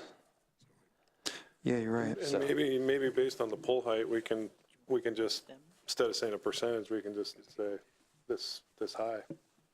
We know how high the poles are designed to be, so Oh, right. So on each section, just we the can max. give it Maybe it max. comes out being a quarter, but we just put a number on it. So So a quarter of 16 is what, 4? Yeah. So that would take that one to 20 total, which is about the minimum for their, like, just for instance, so I'm following. So on page 5, what pole height are we talking about there? in my mind, it would be the 16 feet that goes to the, Just to the light? luminaires. Yeah, Because so going up another, That's all an extension from that section up. oh, that's a good point. I was thinking from here, maybe. Interesting. I don't know, because on the poles out there, So that'd be don't they go up higher? Isn't the actual pole without the extension really higher than 16? I mean, Let's look at the standard design, detail. what was it? So that's 310. No, not really. It goes, there's a little knob on top. Oh, okay, great. The All mast right, arm, no, but- you're right. See, Yep. It's really the arms. and if you look right there, Right. it has a detail 310, which is the Yeah, the standard. same standard concept as is on page, proposed detail SCD 310. Okay. So on that one, D310, it looks like we're a 13, maybe 14 foot to the mast arm, a little over 14, Yeah, right about 14 feet, yes. 14, so. Can I weigh in here? Just my architect's eye. The bottom of the cap would be 14 and a half feet. I think So almost exactly. maybe And that would be the start of the extension. So I think 25% in that case would be like 3.5 or 4 feet, so we could just land on one of those hard numbers and then just insert that in there as a max. Instead of just saying Kinda what I was 25, oh, okay, so, Be interested to hear what you guys have to. okay. So whether we do a percentage or an actual number? I would just say number, because Okay. you do a percentage and then you got to round it and, you know. Okay. So we said the first one you said was what, Dave? 4? I would say 14 and a half feet. 14 and a half? So do you want to, We're at 16 feet to the middle of the lamps, so we got to clear the top cap, I think, whatever that dimension is, kind of even at the top. I think we'd want to be close to that. That's true, you're 2.5 just up, just to get to. yeah, is that going to affect the signal at all? If it's, does it all have to be is above it?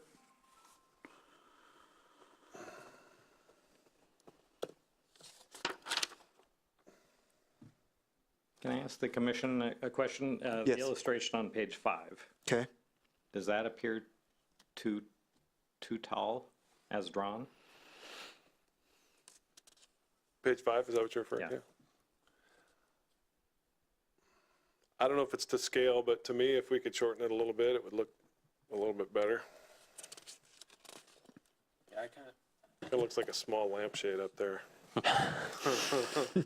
To me, I think it should almost drop down to where that dimension line, that horizontal dimension line is at the top of the caps, but maybe that'd look too purposeful, but I think I'd want to drop it a little bit. It feels like a little separation benefits aesthetically. But not to, well, I'll just ask, the dark rectangle is pretty speculative, correct? You don't have dimensions. It is speculative, yes. It was based upon about a 4-foot by 2-foot spot, so. But these No. units are in design at this point. One doesn't really know precisely what they are, so. Would you guys be okay with 18 feet? That's about 25%. If we want a hard number, or is 18 a weird number? Oh, for the overall height? Oh, that was the question I had. Over. Yeah, it gives like a little bit, if, 3.5 feet extended? Well, we did hear the sweet spot was 20 feet or so. well, it's actually 25 to 40. 25 to, yeah. Yeah, but I thought I heard Does 20 was. anybody know how big this antenna is, how tall? I mean, are we talking about the bottom of the antenna or the top, or? Oh, yeah. I don't know if you would have any input on maybe the height of those? Thank you.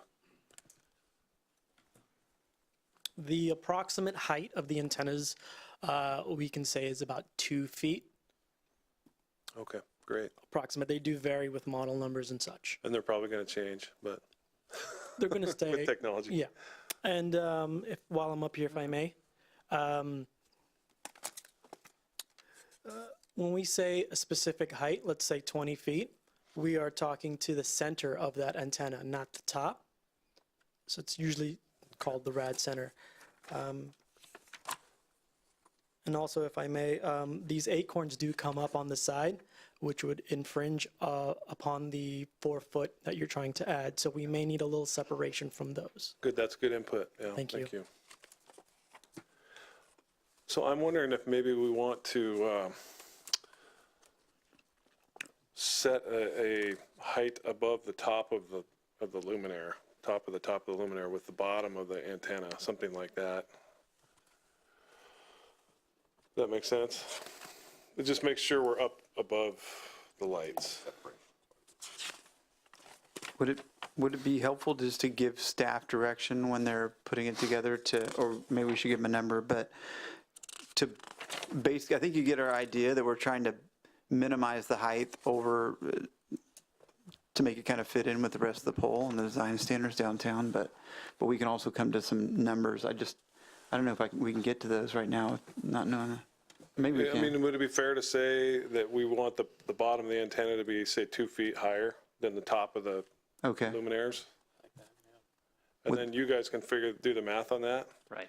And I think that would work for all of them except for SCD 311, which is independent of luminaires. So I guess we just need to figure out what we want for that. 2 feet above. I mean, that seems like kind of what we're looking at here, so if, that visually on page 5. Yeah, and if you go to 8, it's similar, maybe a little bit higher. Yeah, I'm okay with that number. I think that tries to keep it as low as possible. And we'll follow the same general principle with all of the fixtures, poles, is that, make sure there's that Yeah. 2-foot, approximate 2-foot Right. nominal? So each of those, and then we need to talk about page 6, which is the one that doesn't have a light fixture on it. It's just a standalone pole, right?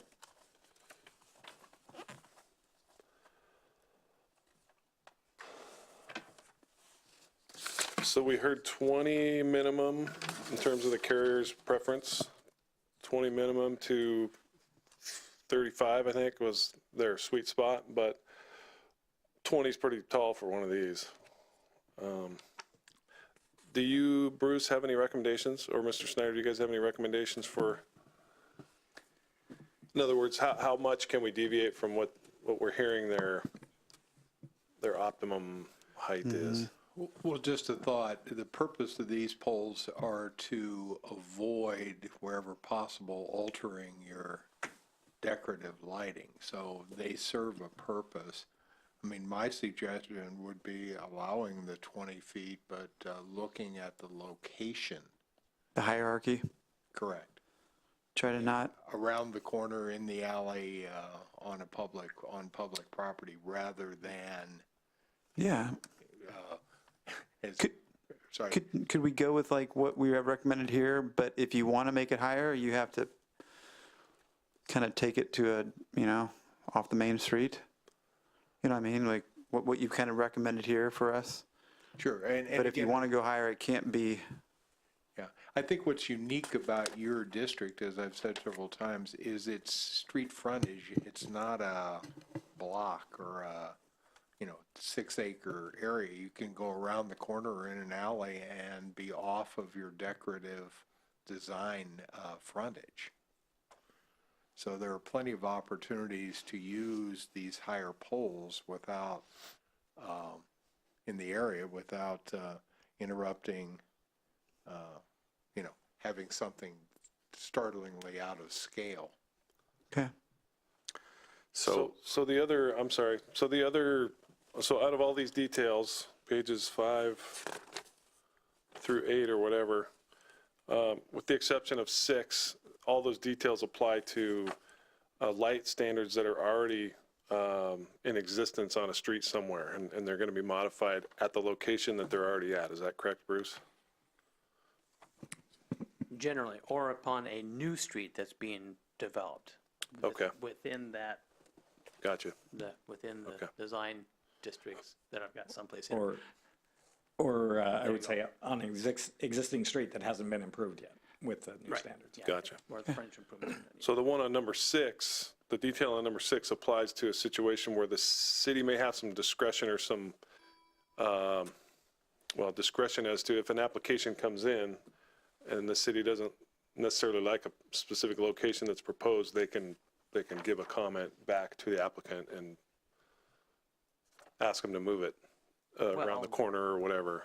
And of course, apply the hierarchical requirement that we've established, as well as Right. the 500-foot requirement, and all those other options that the applicant would have as far as finding another location from this.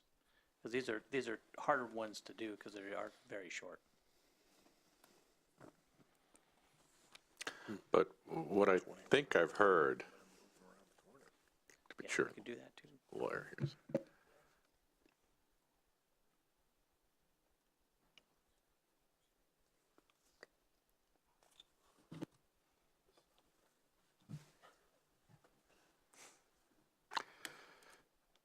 So what I think I heard from a legal standpoint is that the city can be extremely rigorous in their requirements, and I won't make you go back to the street grid again, but along the primary streets, Main Street, the Boulevard, to the point that it limits the ability to put these in if there are technically feasible alternatives very close by.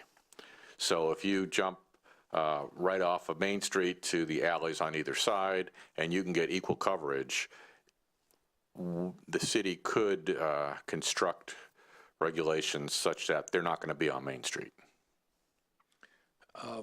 Yes, to minimize it to the extent we can. So if we're talking about 311, I mean, I think we were talking about a 10.5 minimum. Would the commission consider a 20-foot maximum where, where feasibility required?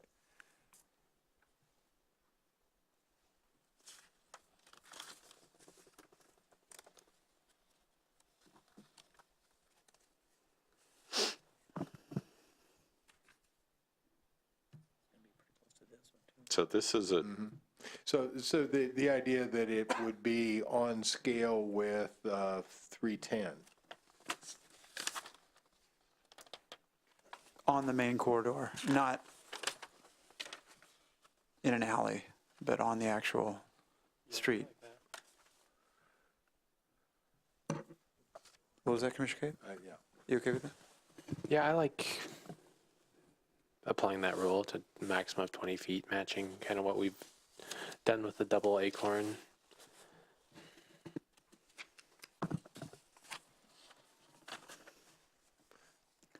What I hear you saying is if you're trying to get a consistent look and having a consistent height throughout the district is the goal.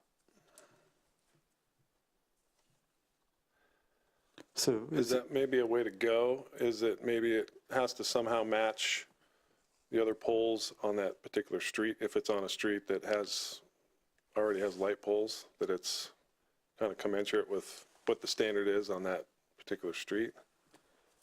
kind of like the newest poles, because they may vary in quality and age or whatever? Well, I guess I'm saying if it's on a street that already has decorative poles, Oh, yeah. or even a street maybe that's planned to have a certain type of pole, that the height of this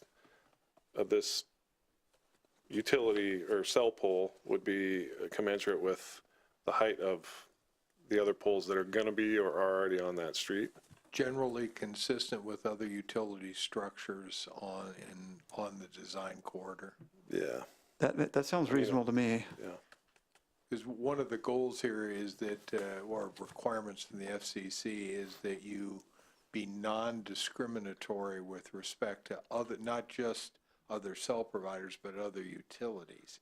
And here you have a standard utility height throughout the area. Okay. I like that. Okay. Commissioner Kiernan, where are you on thinking? I'm looking at where this would be located, and we're not talking about this being on Main Street. Correct? Oh, well, you jumped. Sorry, that one. Yes, so I'm looking at the red there. Those are the locations where these would be permitted exclusively and not other locations? That's, this is what the design standards that call for is on those locations, yes. Yes, okay. So Bruce, if maybe I'm misunderstanding what this detail is. I thought that this was a detail that represented a facility that went up when it couldn't work on an existing pole. And so they needed to put a new pole in Pretty much. because of the coverage network or whatever. This number, the 311. Oh, okay. Well, the idea behind 311 would be that this would be the new pole you would install to provide for that for that coverage. Is that kind of what you're thinking about, or? Because But only if you couldn't make it work on an existing pole, right? Well, Existing light yeah, pole. within that, those Yeah. hierarchical parameters, yes, okay. So it could potentially be on Main Street, couldn't it? If they were looking for I mean, I guess it lists the streets that are available here, but I don't think that's what the intent is it? Oh, so you're Maybe it going to is. find that this could potentially be anywhere.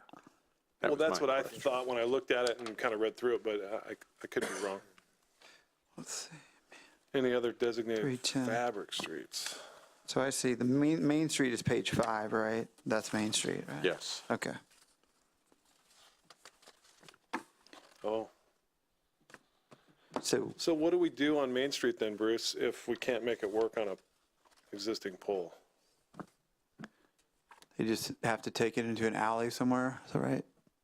Man, you're only talking a few blocks. Can I weigh on a couple things? First Yes. of all, remember that this is the last option and is, Expensive, it probably. sounds like it's likely to be, well, it's unlikely to even come up.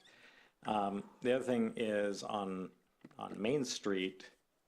Main Street now goes from 96th to 104th. So when you're referring to Main Street, are you talking about the recently improved 2 blocks? Eventually, the plan is to improve 204th and 298th. But so there are other parts of Main Street and other non-fabric streets where hypothetically this could go. But again, it's going to be the very last option. Okay. So does our recommendation make sense then? That for that particular pole that doesn't have a light on it, that's a new pole that's undergrounded, that the height requirement or restriction on that would be in line with other utilities on that particular street? I think that In the would make, downtown that area. makes a lot of sense, yeah. Okay. I think I'm okay with that. Does it then, so it does not apply to any of Main Street? Or could there, I'm not trying to be difficult, I'm just, I think it could apply to Main Street outside of the improved areas before the improvements happen, possibly. I think our preference would be to have, if that came up, that, and it was a part of Main Street that was supposed to have the double masthead fixtures, we would say our preference would be to put in a fixture where it's going to be when those improvements happen. And then that would leave just the block of Main Street from 98th to 96th where this could happen. And personally, I think on a street like 185th, where we have the single top, pole top fixtures, if a antenna that was slightly taller than that existing fixture, because it's going to be different, it's not going to have a light fixture on it, could be slightly taller than that and not be, drastically out of scale with the overall streetscape. So I think that 20-foot standard would probably be suitable there too, just from an aesthetic standpoint.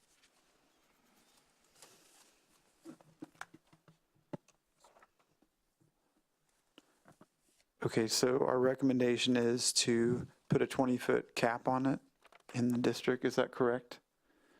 And also to match it with other utilities? Is that kind of what our recommendation is? That's what I'm hearing. so I'm looking at page 8 now, and that mounting height is 35 foot.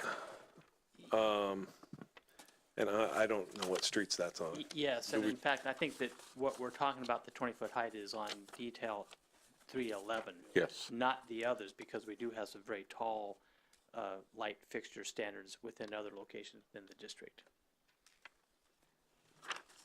So blanket 20 feet On these fixtures, yes. on this particular On- detail? on- Yeah. yeah, on- Okay, On this detail. Yes. I'm fine with that. And the other two, 313, 314 is where we'd be talking about a maximum height above the existing. Yes. And in this case, both of those two fixtures are 25 to 35 feet high, so Okay, in the range would that, be in the range they would prefer, yes. So are we trying to get, still trying to get the numbers, the actual, or are we just saying a couple feet above the light standard? Was it 2 feet? Okay, great. So, okay, great, awesome. All right. Let's see, I'm on page 9, 10.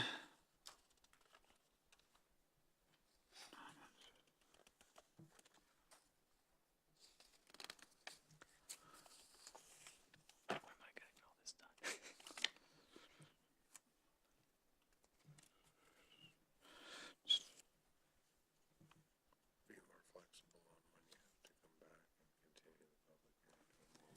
done?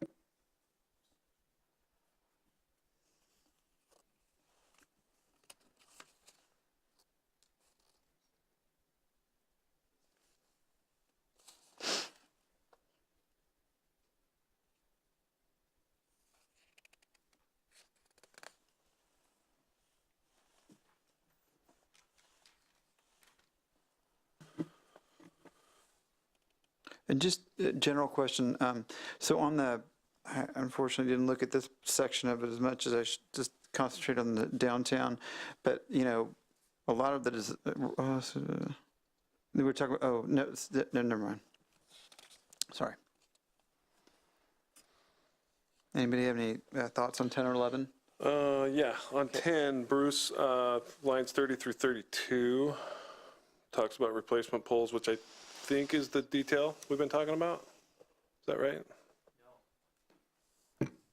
No, actually, this is a concealment standing for non-wooden pole standards, and this would not apply within the design district. This is when we get outside our design district, what the regular standards are going to be applied to for any pole within the public right-of-way. And these are there's two, there's non-wooden and there's wooden. And they have a little bit different flavor, if you would. Okay, thank you. Are you guys comfortable with that 10 foot above? Yeah, question from a legal standpoint, does the city have as much of a basis for regulating outside the design district? You've talked about the considerable effort, the considerable cost in maintaining the look and feel of the downtown. So, okay, now we're outside that. Sure. Basically, and let's step back to the big picture for a second, we provided 8 pages of standards for a consistent look on wooden poles, non-wooden poles, panel mounts, a variety of other facilities. The design district applies just to a more intense scrutiny and more specific standards tailored to the look of the improvements that you put in. So again, we're trying to deal with, again, thinking of the future with every conceivable, the current time, conceivable environment for deployment. But there is some authority outside the design district Oh, to also absolutely. have look Yeah. and feel. But I mean, Okay, that was again, my these are existing utility poles, and for the most part, and in those cases, we're driven less by design and more by the electrical code, by the requirements of Snohomish County PUD and other utility pole owners. We can't design something that the pole owner won't allow to be installed. So, and again, the standards that you see are built around using either the communication space or above the space above the electrical space in accordance with the state electrical code and the national codes. So those are driven by other considerations. I might also indicate we've been working on those standards now for 5 or 6 months with carriers in 24 cities, and this is they've gone from a page and a half to 8, and we've got a general understanding of how those what will work, both in terms of what the pole owners will permit and the companies can engineer within. You guys okay with page 10? Still looking at 10 or questions? Page 11 then.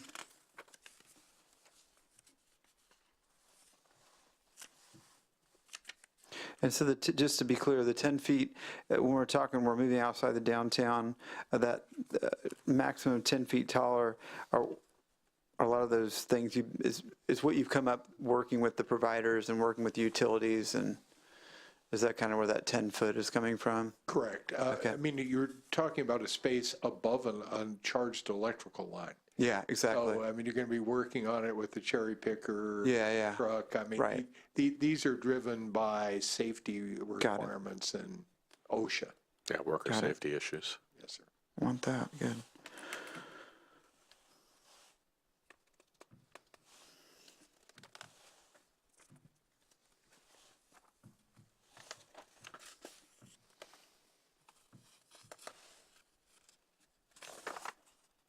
We'll move along to page 12.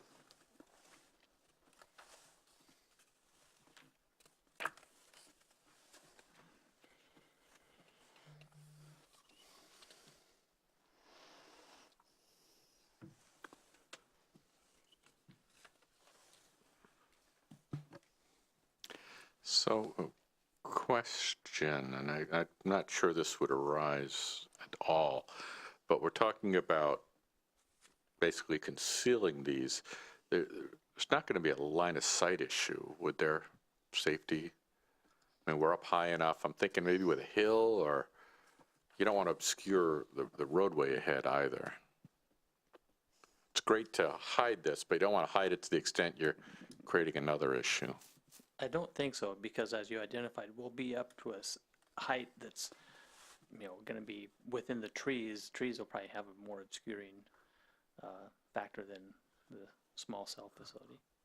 And I'm not so much thinking the small cell, but then we're talking about banners and signs. So you got something that's a certain size and then something else that's bigger than that obscuring it. I just wouldn't want to get to a point where there's a visual impact of that.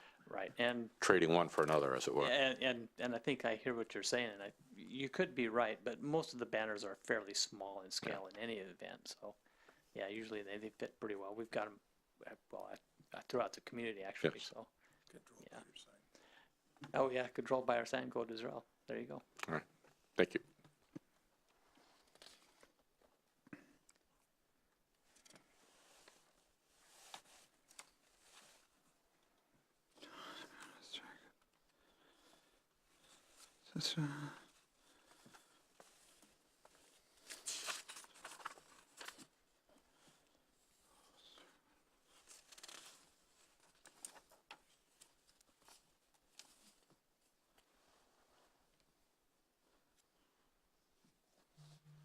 Do we see like that these strand mounted on page, I guess 13? Do we see? Do you all see like a large amount of these strand mounted systems being set up? And this varies carrier to carrier. Verizon strand mount is a very specific use. It's typically in urban areas where you need, because of, let's say, downtown Bellevue, you've got shading from large buildings. It would be to provide density and connectivity in those situations. T-Mobile has a briefcase-sized device that's totally strand-mounted and is one of their primary ways of providing service. So it eliminates, it's a unified equipment enclosure. It's got the equipment and the antennas in something the size of a briefcase. So there are two different uses. You can see the advantages of having something that minimizes it, positive and negative. It minimizes the bulk on the pole, but it does hang something that can be in front of somebody's window. So that's why we require them to be close to the pole. Okay, thank you. So let me know if you guys have any questions on that. We'll move on to page 14 and 15.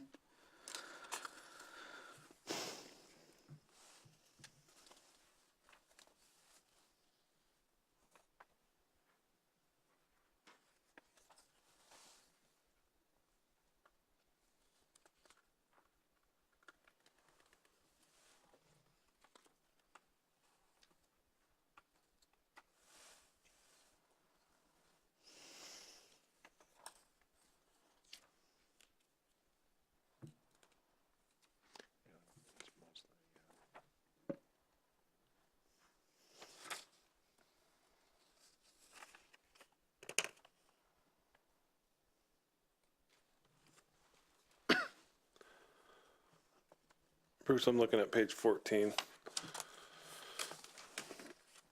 At the bottom, on line 30 says the applicant has to establish that this small wireless facility also complies with these different environmental acts and SEPA if applicable. Is that something that the city's doing on a planned action basis already, or the applicant has to, how does the applicant demonstrate that, I guess? For example, if the facility is of such a size, we're talking probably a ground-mounted, equipment structure that's beyond the SEPA threshold exemption limits, they would have to seek a SEPA threshold determination from the city. If you're within a shoreline area, then you have to meet the shoreline management requirements for those provisions, mostly about buffers and things of that nature. So it doesn't, I could be wrong, but it doesn't seem like it would ever pertain to the Growth Management Act or would ever trigger a SEPA review. Unless maybe, like you're saying, it's in a environmentally critical area or something. And critical probably areas could be is the critical. focus. Yeah. I'd suggest we change that to critical areas. Critical area, that would kick in the SEPA. Well, SEPA would be a separate review. One of the reasons why we've done this generically is at some point once the dust clears, I anticipate the state legislature will come back and kind of clean up the SEPA rules to match whatever the federal law is, because the state is equally limited or constrained by the federal order. Right now, the city's kind of caught between the state and the federal government, so that's the reason for the generic incorporation.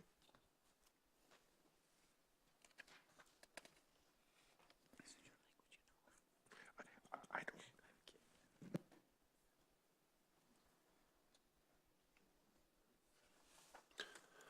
So is that in there, I mean, could we strike that because any application that was, for instance, in a shoreline would have to go through the shoreline review or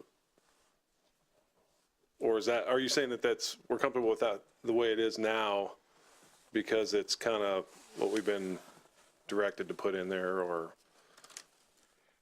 Well, the idea is just to make sure that we have a checklist that ensures that all regulations have been met. The application provisions require that if you have to have another permit, that you'll list that and have the application included. As Bruce points out, this is my language. I have no idea where Growth Management Act came from. As far as I know, that we've been using critical areas. Gotcha.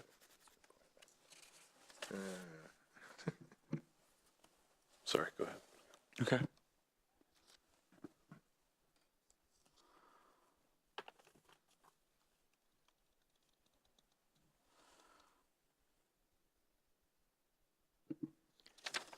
I'd like to suggest one change on 15, line 2. It should, well, starts on line 1. The city's critical areas regulations, not management ordinance, which is chapter 14.04 BMC.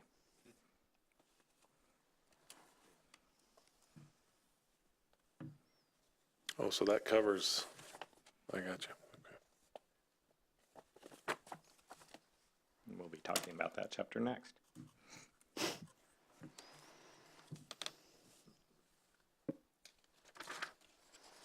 Okay.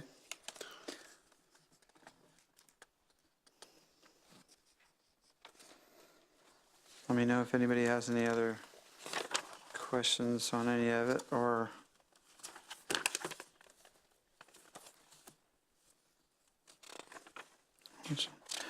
if anybody has anything to deliberate on further.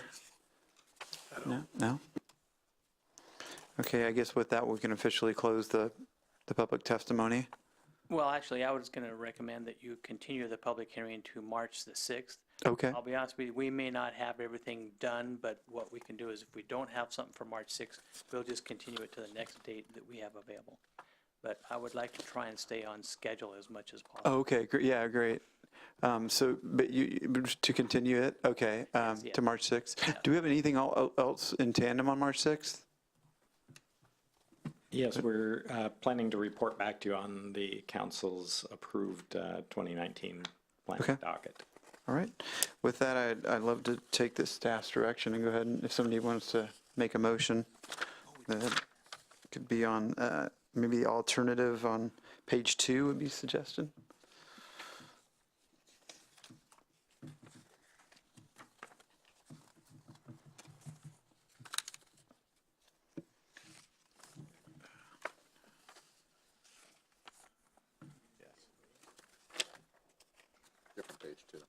Oh, yeah, right.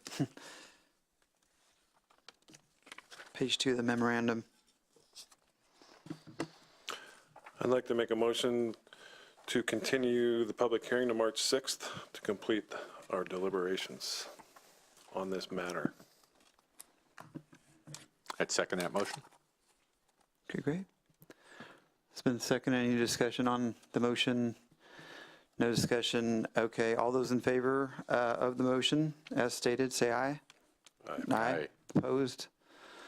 Okay, the motion carries with all 4 commissioners present, with the exception of Commissioner Hampton, who's absent, excused. So with that, then is everybody okay just kind of moving along? Does anybody need a short break, or are we good to keep going? All right. I'm good. Okay. All right. So with that, we will go ahead and move right into the study session. And thank you, Devendra. Thanks for joining us tonight. Steve, thank you for coming, helping us. Move into the study session on critical area regulation amendments. And we'll be led today by Dave Boyd, Senior Planner with the City of Bothell. So this is a study session, so feel free to just kind of speak up as questions come into your head, comments. And I want to recognize that we do have a person here from the Shorelines Board. Yes, I'm Sarah. Sarah? We have been working to. Oh, good. Could you come up and just, or So, maybe we'll yeah, we are let joined you by, start. I was going to introduce. Okay, yeah, sorry about that. Okay, well, Shoreline Board member Sarah Gustafson, and this is part of our effort to coordinate between Planning Commission and Shoreline Board on these related amendments between the Title 13 Shoreline Management and Chapter 1404 Critical Areas Regulations. great. Thank you, Dave. Thanks, Sarah.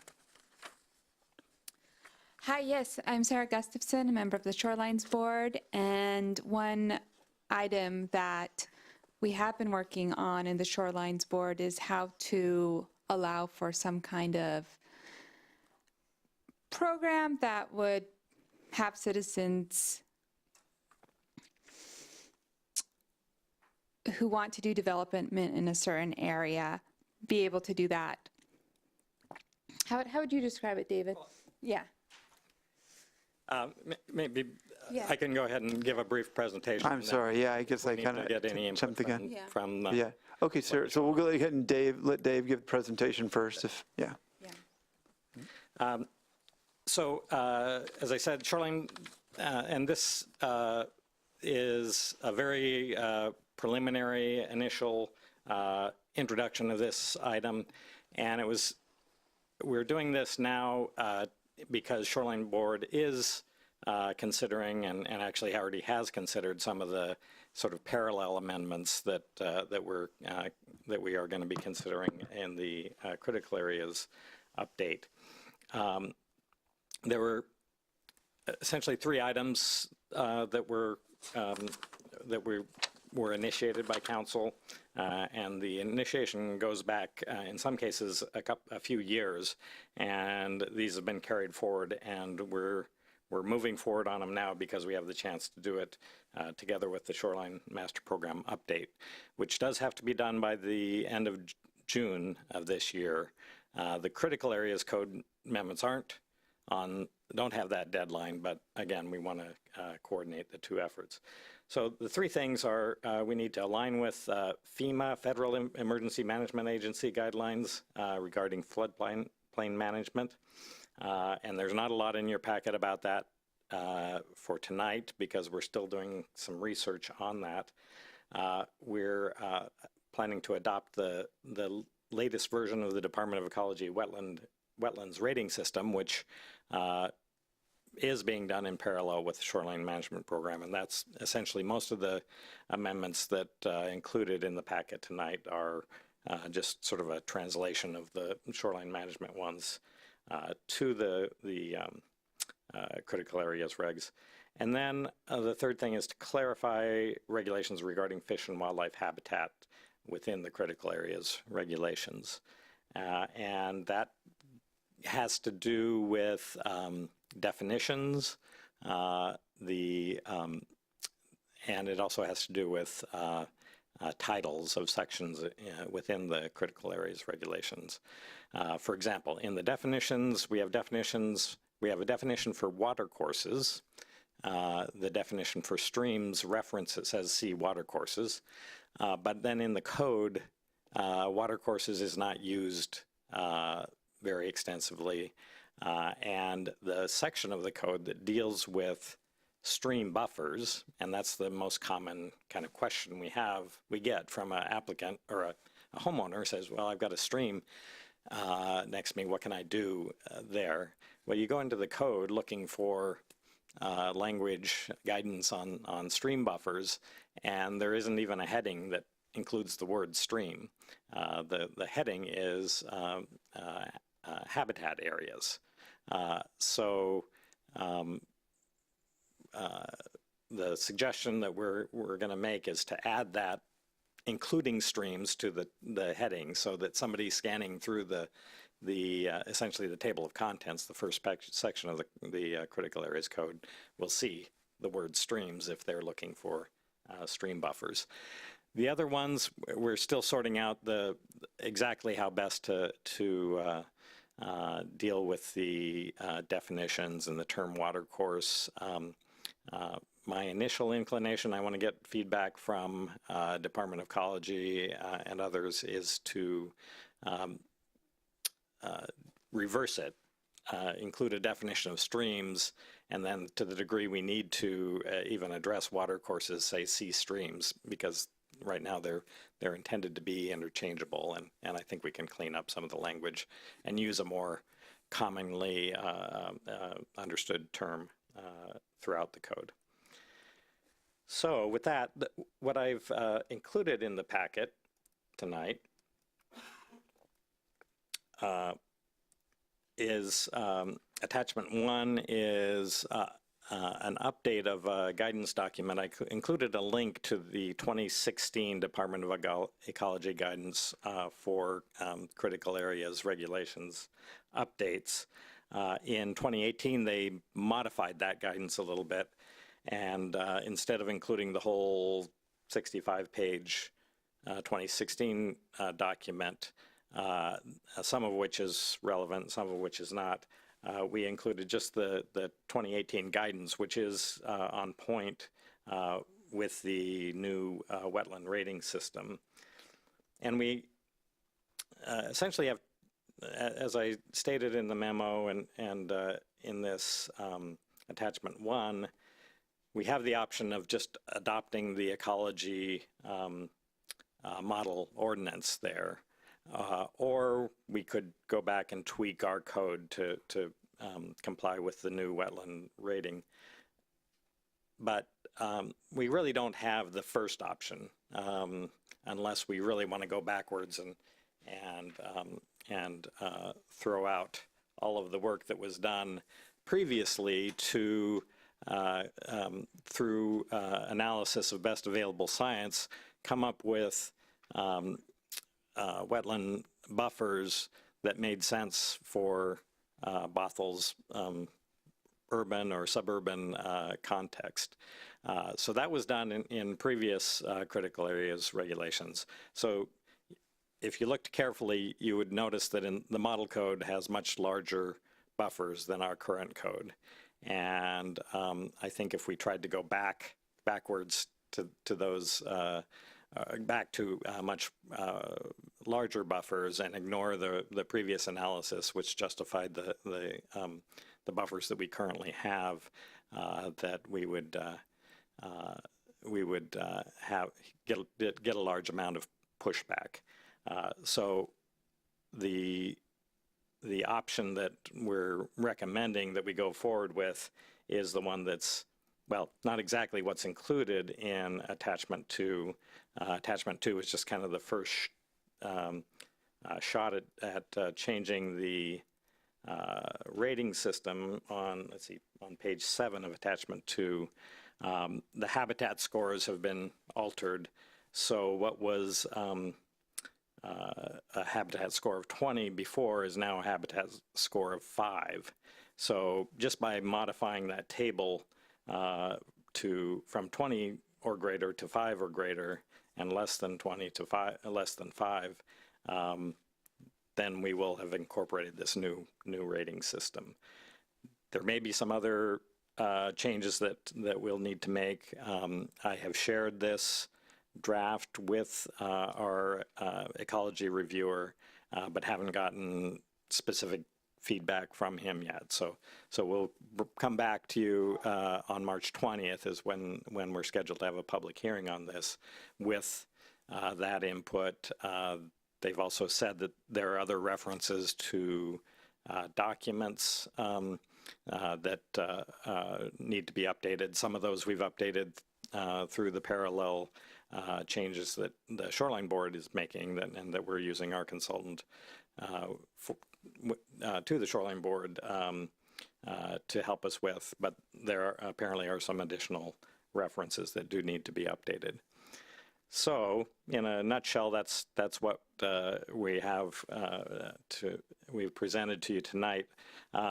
And I think what Sarah was getting at was another thing that the Shoreline Board is dealing with, which isn't a mandatory change, but it was a recommended change by ecology. We're looking at off-site mitigation provisions.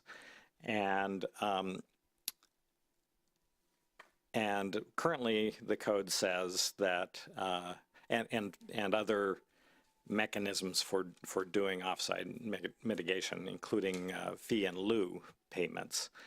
And currently, the code says that that can only be used for Bothell-sponsored projects or Bothell-sponsored fee and lieu program. Well, establishing a fee and lieu program for wetland mitigation is not a trivial matter, and it's not something that the city of Bothell has undertaken nor is likely to undertake. King County has recently done a multi-year project working with the Department of Ecology to establish a fee and lieu program, and Ecology is encouraging jurisdictions to make their regulations flexible enough to take advantage of those programs that they've been working to establish. So the original proposal to the Shoreline Board was to change Bothell sponsored to Bothell approved, and then we came up with a second round of recommendations that added quite a bit of detail to exactly what that meant, and it said that it had to be a state-sanctioned program, et cetera, and limited it to the sub-basin of the watershed. All that is to say, is kind of just to give a snapshot of where the Shoreline Board is. They haven't actually held a public hearing, so they haven't taken any votes on that, and I think there are some varying opinions on the Shoreline Board. But the critical areas regulations for fee and lieu programs or other offsite mitigations don't have to mirror exactly the Shoreline Board program regulations. There was a strong feeling among some members of the Shoreline Board that there really shouldn't be any options for off-site mitigation, that it should be taken care of on the site, and if any off-site mitigation was to be done, it should be within the city or at least within the sub-basin. And there are probably relatively few areas, if any, within the shoreline jurisdiction where it would make sense to do off-site mitigation.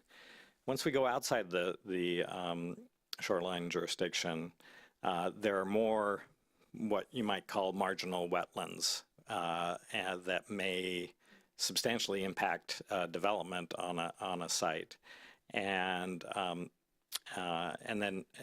we do know from relatively recent applications of a few, or at least a handful or a small handful of sites where applicants have suggested or applied for off-site mitigation, and without a Bothell-sponsored program, we really didn't have many options. So, so what we've included in this draft is kind of the same language we initially proposed to the Shoreline Board of just saying Bothell approved, which would give staff, review staff, the option of directing applicants that go through the whole mitigation sequence, which is first, don't impact the wetlands, 2, minimize the impact, 3, mitigate the impact on site. The final option, if none of those are technically feasible, then they would have this option to use the King County Fee in Lieu program or other wetland banks that have been established. There's one that's been established east of Woodinville. And Bothell is in the service area for that. So we're looking to strike a balance and to come up with regulations that make sense both within the shoreline jurisdiction and in other parts of the city outside of the shoreline jurisdiction. And I do, if you'd like, I can show you an example of a site where we think off-site mitigation might be appropriate. But before I do that, let me stop and entertain any questions about any of what I presented or any of the materials in the packet. Yeah. So does Snohomish County have a fee in lieu program? Because we do have cross-county basins. Right. I do not believe they do. I think the King County one is the only one in this area, but I'm not 100% sure, so I will follow up with that.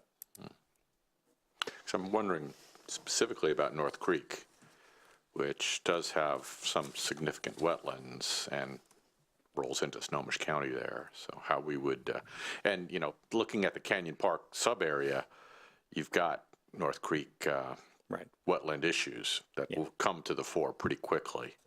So I think addressing this as that goes forward will be very important. Yeah, and what we're trying to do is have a regulation that's flexible enough to take advantage of those programs as they come online. Another one that we've heard about is that the city of Kenmore is looking at a site on Swamp Creek within their, downstream of the portion that's in our potential annexation area of Snohomish County, adjacent to Briar. Unless we teamed up with Kenmore to co-sponsor that effort, we may be limited in our ability to use that, even though it might make very much sense since we share that stream. Well, I think looking at it on a basin basis is very important. Impacting a wetland within one section of the basin, mitigated somewhere else, doesn't do much for the inhabitants of that basin. That is something that we are trying to pinpoint. Oh, if you We need all comments need to be on yeah, so I don't. on mic, so you can sit at the table and use one of those if you'd like. Thank you. That is definitely a concern that we're reflecting in our discussions. And then marginal wetlands. Now, I'm going to assume that those are small, isolated wetlands, not connected to larger habitats. Is my assumption correct? Yes, and a picture's worth 1,000 words. Yeah. So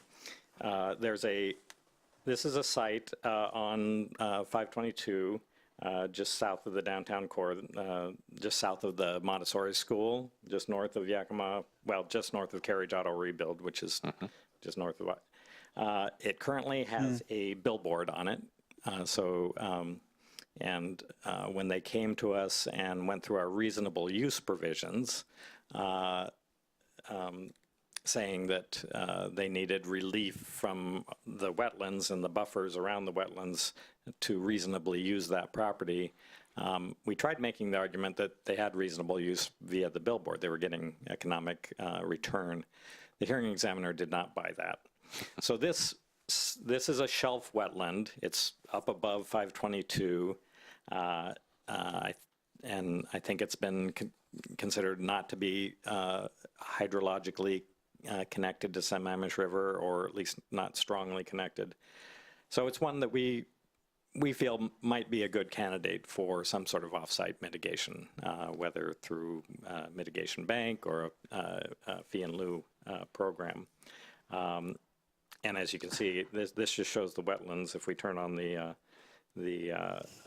wetland buffers, it really does pretty much take out the entire site. So, and Dave, on that, so when you say, I guess marginal, what is it marginal because it's been so degraded over time, or is it? So there was a wetland report done to establish to delineate the wetland, and I should have, this was kind of a last minute addition to this. Oh, sure. So I don't have all the details, exactly what category wetland it was, but it scored fairly low. Oh, not just this one, but anyone that would be considered like marginal. Is it did that taken into account just like what its current status is, or what it maybe was 50 years ago, or is that too hard to determine? It looks at the existing conditions, but it's not just, it doesn't just look at whether there's actual water. It looks at soil conditions, so they can determine whether it had been a marsh. There had been standing water on it at some point in the not too distant past. They look at a habitat score. That's the change that's come up. So and it requires a certified wetland biologist to do the analysis and determine a score. And then when we receive a wetland report, we more often than not have a third-party reviewer that we have on contract that will review that and verify the analysis. Great. So wetlands are clearly very important from a habitat standpoint. Absolutely. Another function they serve is in drainage and stormwater management. So I'm always reluctant to say I assume, but I'll say it anyway.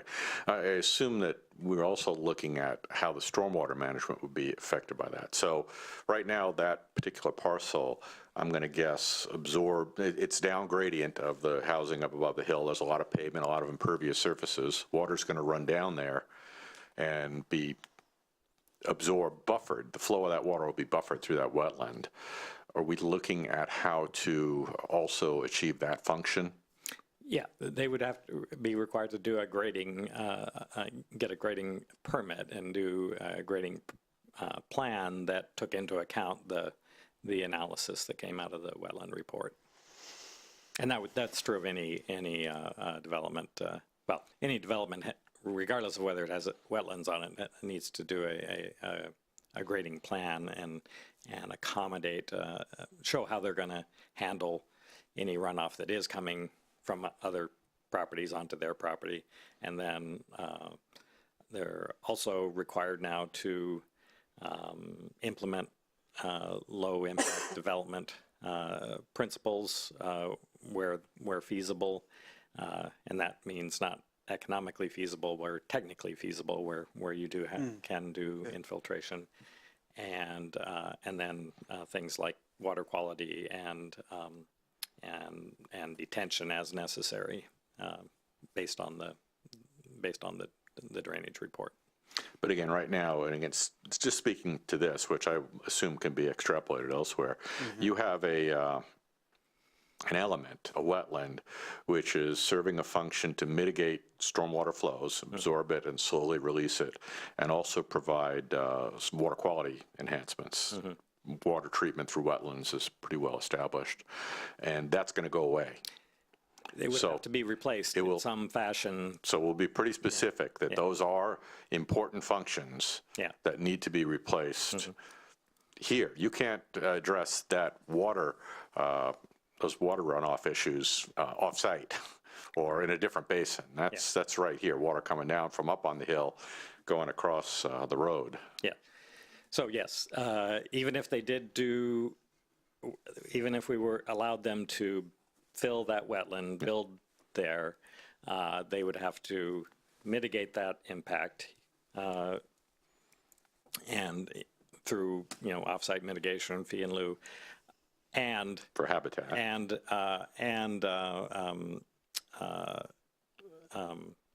accommodate, manage the drainage issues and the water quality issues on site. So no degradation of water quality leaving the site from what it is now, and who knows, ideally improvement, and no increase on peak flows. Pretty standard drainage principles, but they really come to fore with removing the wetland. Right.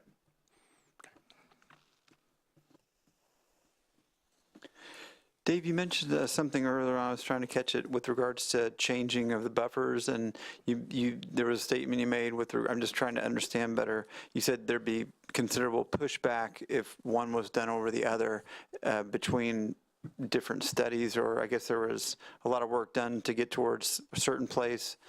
Can you explain that a little bit further? And who would you get the pushback from? From the development community, from property owners, from if the buffers in the model code go up to 225 feet. The largest buffers that we have are the largest standard buffer is 125 feet, and then we also have some minimum buffer arrangements, and those have all been vetted through an analysis and review by ecology in the past. We may need to update our analysis, and we're looking into getting some consultant help on this one to make sure that we do that, but there's no hard and fast requirement from ecology it's a little bit, their review of our critical areas regulation is less stringent than their review of our shoreline management regulations. For example, they need to actually approve what we come up with for the shoreline management regulations. Critical areas regulations, jurisdictions have a little more leeway. Okay. But if you want to compare the tables in attachment 1 with the table in attachment 2. Also, the tables in the model code, it's a little bit, it's complex because they have like 3 separate tables depending on whether you mitigate or not. And, Exactly. Yeah. And so with regards to, comparing those reports, I mean, there are all kinds of water quality reports that are done by the city, right? Specifically for certain streams. Is that more of a shoreline thing that can't be really applied to critical areas, right? No, actually, any development needs to address how they're handling their runoff, both in terms of volume and water quality.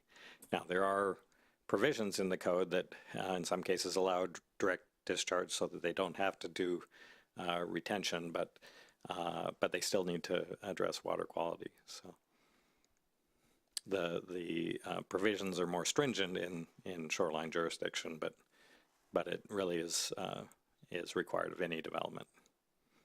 Okay.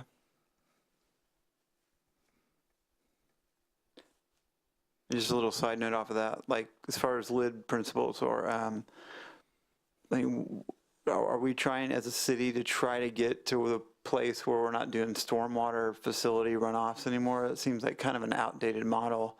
Just seems like we should be striving as much as we can to keep water on site. Yeah, and we've adopted the state stormwater manual, which basically requires all developments to do low impact development where technically feasible. The issue is that not all sites lend themselves to that. So there are water retention vaults are still being built on those sites. Okay. So how does this compare to other local jurisdictions? I've not yet done a comparative analysis with surrounding jurisdictions, and if that's something that the commission would like to see at the March 20th, we can do that. I would just, I mean, these regulations definitely impact the developability of property, and therefore I'd expect the potential for challenge. So when you're challenged, it's always easier if you're kind of in the same neighborhood as others, as Yeah. opposed to being too far out one way or another. It makes your defense more difficult, which is not to say there aren't times when you shouldn't do it, but it's something that I'd like to at least be aware of. I don't know if Bruce would care to weigh in. Bruce worked on the previous critical areas code and perhaps did some analysis or some comparison with other surrounding jurisdictions. Sorry, Bruce. Dave, when again was that done, the last update? You remember? I guess we'll wait for Bruce. Bruce Here might he know. comes. I'd have to look. Go ahead. Good evening, everybody. The last major update was 2005. We've had 1, 2, 3 subsequent updates depending upon which function of the critical area regulations didn't seem to be functioning correctly or not since that 2005 time period. Now, I want to understand the question clearly. Are you talking about the rating system, which, you know, rating system is one thing. Are you talking about buffers? Well, specifically buffers. Now, I'm thinking, isn't the rating system somewhat extracted from the state system? It So is, there's it going to be, is. I'm assuming there's consistency there. Exactly. And so the idea behind this rating system is that we will be adopting a statewide rating system that will be applied within all jurisdictions, frankly. Yeah, so I'm not so concerned about that. If our buffers are, where our buffers proposals stand with respect to others. Okay, yeah. And I do know in a couple of the reiterations before, we were pretty close to most other jurisdictions. We weren't on this low side, we weren't on the high side. We were kind of in the middle. So, it was in a fairly comfortable location to be. One of the elements that we have to do whenever we start looking at buffers is what it has impact on our capacity abilities. Because again, within the city of Bothell, unlike other jurisdictions, we actually deduct buffers, not just critical areas, but buffers from your density count for residential as well as your impervious surface allotment for commercial projects. And that's where you have to be very careful when you start looking at the buffers. And it's not necessarily something we can't do, it's just be aware that we may have some impacts to our capacity abilities in the city. Well, and that's why I raised the Kenya Park Business Park development. Exactly, yes. Because North Creek running through there does have some really interesting wetlands. And Not just interesting wetlands, the best wetlands we have within the city, yeah, I think. very valuable. So Yeah, I wouldn't mind seeing if it's not too much work, just maybe a slight comparison, if anything you can give us, without too much. Yeah, I think we can do that. I guess But I I don't should wanna- also state that what was initiated here was to make our code consistent with the new ecology wetland rating system. There was no mention of re-examining buffers, which is why option 2, tweaking our existing code with our existing buffers to be consistent with the wetland rating system is the direction that we're recommending.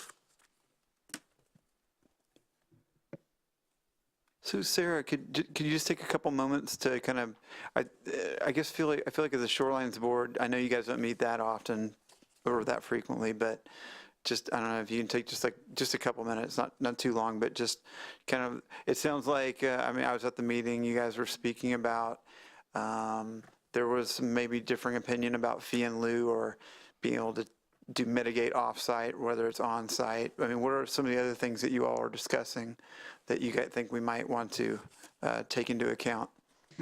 Certainly. Aside from the mitigation issue, one issue that we've been discussing, even though it's not technically on our docket, is the alternative buffer provisions. I don't know quite how much the planning department and the planning commission are involved in this question before I launch into it. Those are provisions that only exist within the shoreline code, so really Oh, okay, doesn't apply, or, into the critical areas. okay. Okay. Let's see. Aside from, I think those are the two big issues that we have discussed. The issue that I thought was going to be more of a discussion is what would happen with the new acquisition at the Wayne Golf Course. The land that was acquired was zoned for shoreline residential. Is that correct? Am I giving the correct that's correct. information? And there would be discussion about, okay, what new use would the Shoreline Commission designate it for? And there was a pretty unanimous agreement between all the people on the board as well as the city representatives and consultant that the area in question should be changed to urban conservancy.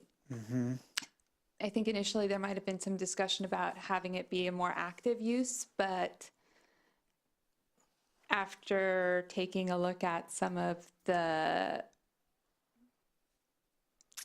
I would say the restrictions that were placed on the land by the acquisition process, as well as the will of the people who are involved, that it should be more of a conservancy designation. Let me know if you have any questions about that, please. Thank you. And just to show you what we're talking about here, in the back 9 area, the shoreline jurisdiction used to be split between urban conservancy for the first 100 feet from the river and then shoreline residential for the second 100 feet. So now with the current restrictions that were put in place with the purchase of that property, it does make sense to go with the urban conservancy. And that doesn't preclude things like trails and other Okay, good. potential uses Good. within that area. So Dave, does that reclassification of that zoning of that outer buffer, does that apply all the way along Sammamish Slough, or is that just for this property in particular? How does that It's really work? just this area from We Need a Drive up to Blythe Park. So it doesn't affect Bothell, for example, that remains, or the River Bend condominiums on the other side of the river. Okay. Maybe a little drifting, but do those areas you just referenced, the currently developed areas, have any restrictions or, I'm thinking fertilizer, fill, is there anything they're supposed to do or not do, or try to encourage behaviors that are encouraged in those areas? I can't, I'd have to look into that exactly, what kind of restrictions there may be in the, within the, so they are within the shoreline jurisdiction, so they do need to follow the restrictions within the shoreline code. Yeah. But I don't know exactly what those are. Excuse me, sorry. Do you mean if there were going to be some kind of plantings there, what kind of standards would those plantings need to abide by? Yeah, or even maintenance. Clearly the old golf course did a lot of stuff as far as fertilizer and pest control that would be less than ideal in the habitat. Are there any restrictions on these other developments? And I know that'd be very hard to enforce, but. Bruce has conveniently moved grandfather away did. from the microphone, so Keep pulling you back in, is that? I'm reluctant to take a stab at that one without consulting the code. And that's drifting a little bit from the exact point today, just personal curiosity as much as anything. I think so, yes, thank you.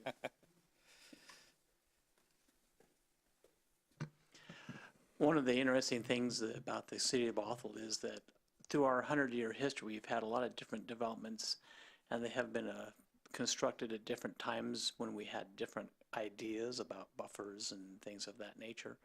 The River Bend condominiums is one that was built in the 70s when we just barely had a shoreline master program in place, and it only had a 50-foot buffer that was required.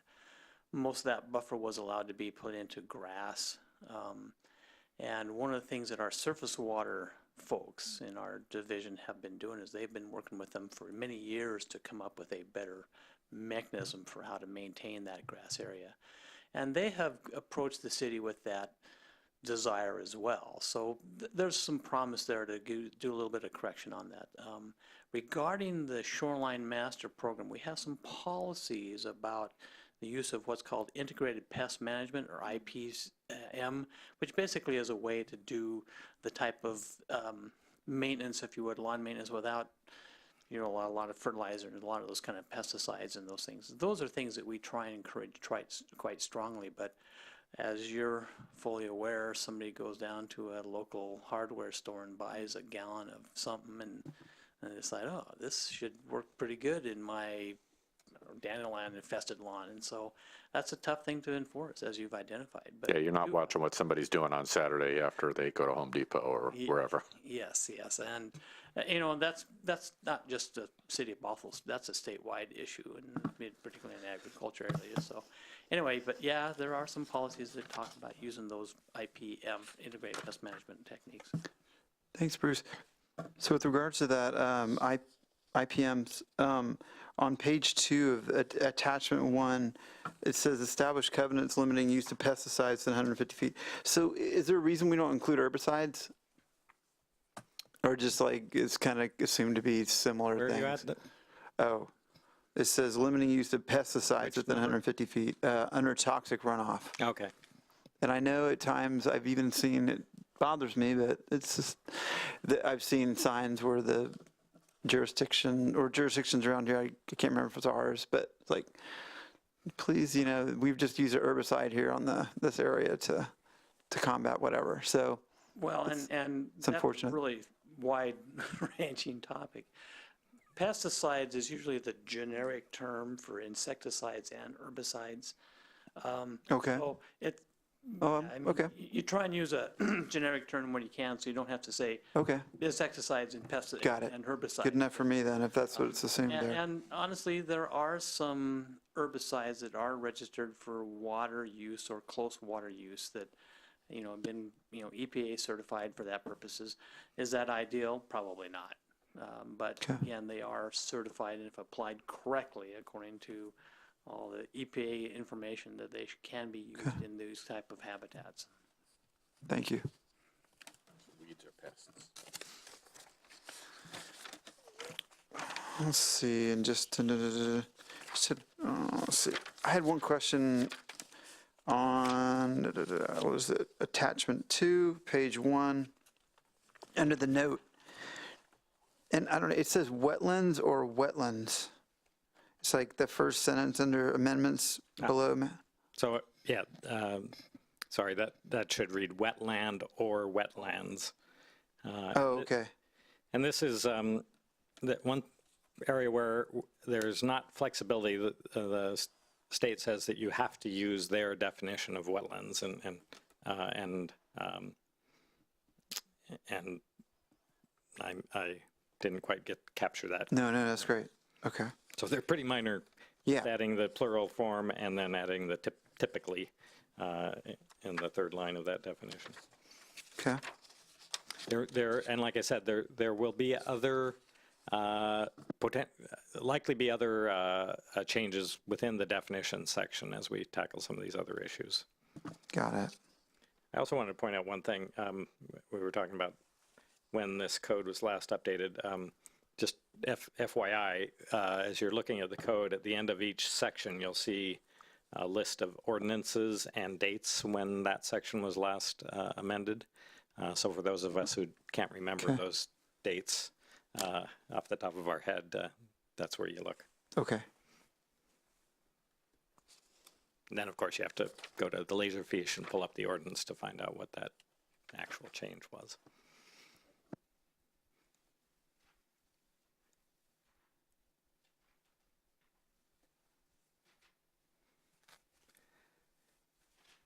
So our intent tonight was mostly just to introduce the subject, kind of tell you what we're thinking and how it coordinates with what the Shoreline Board is doing.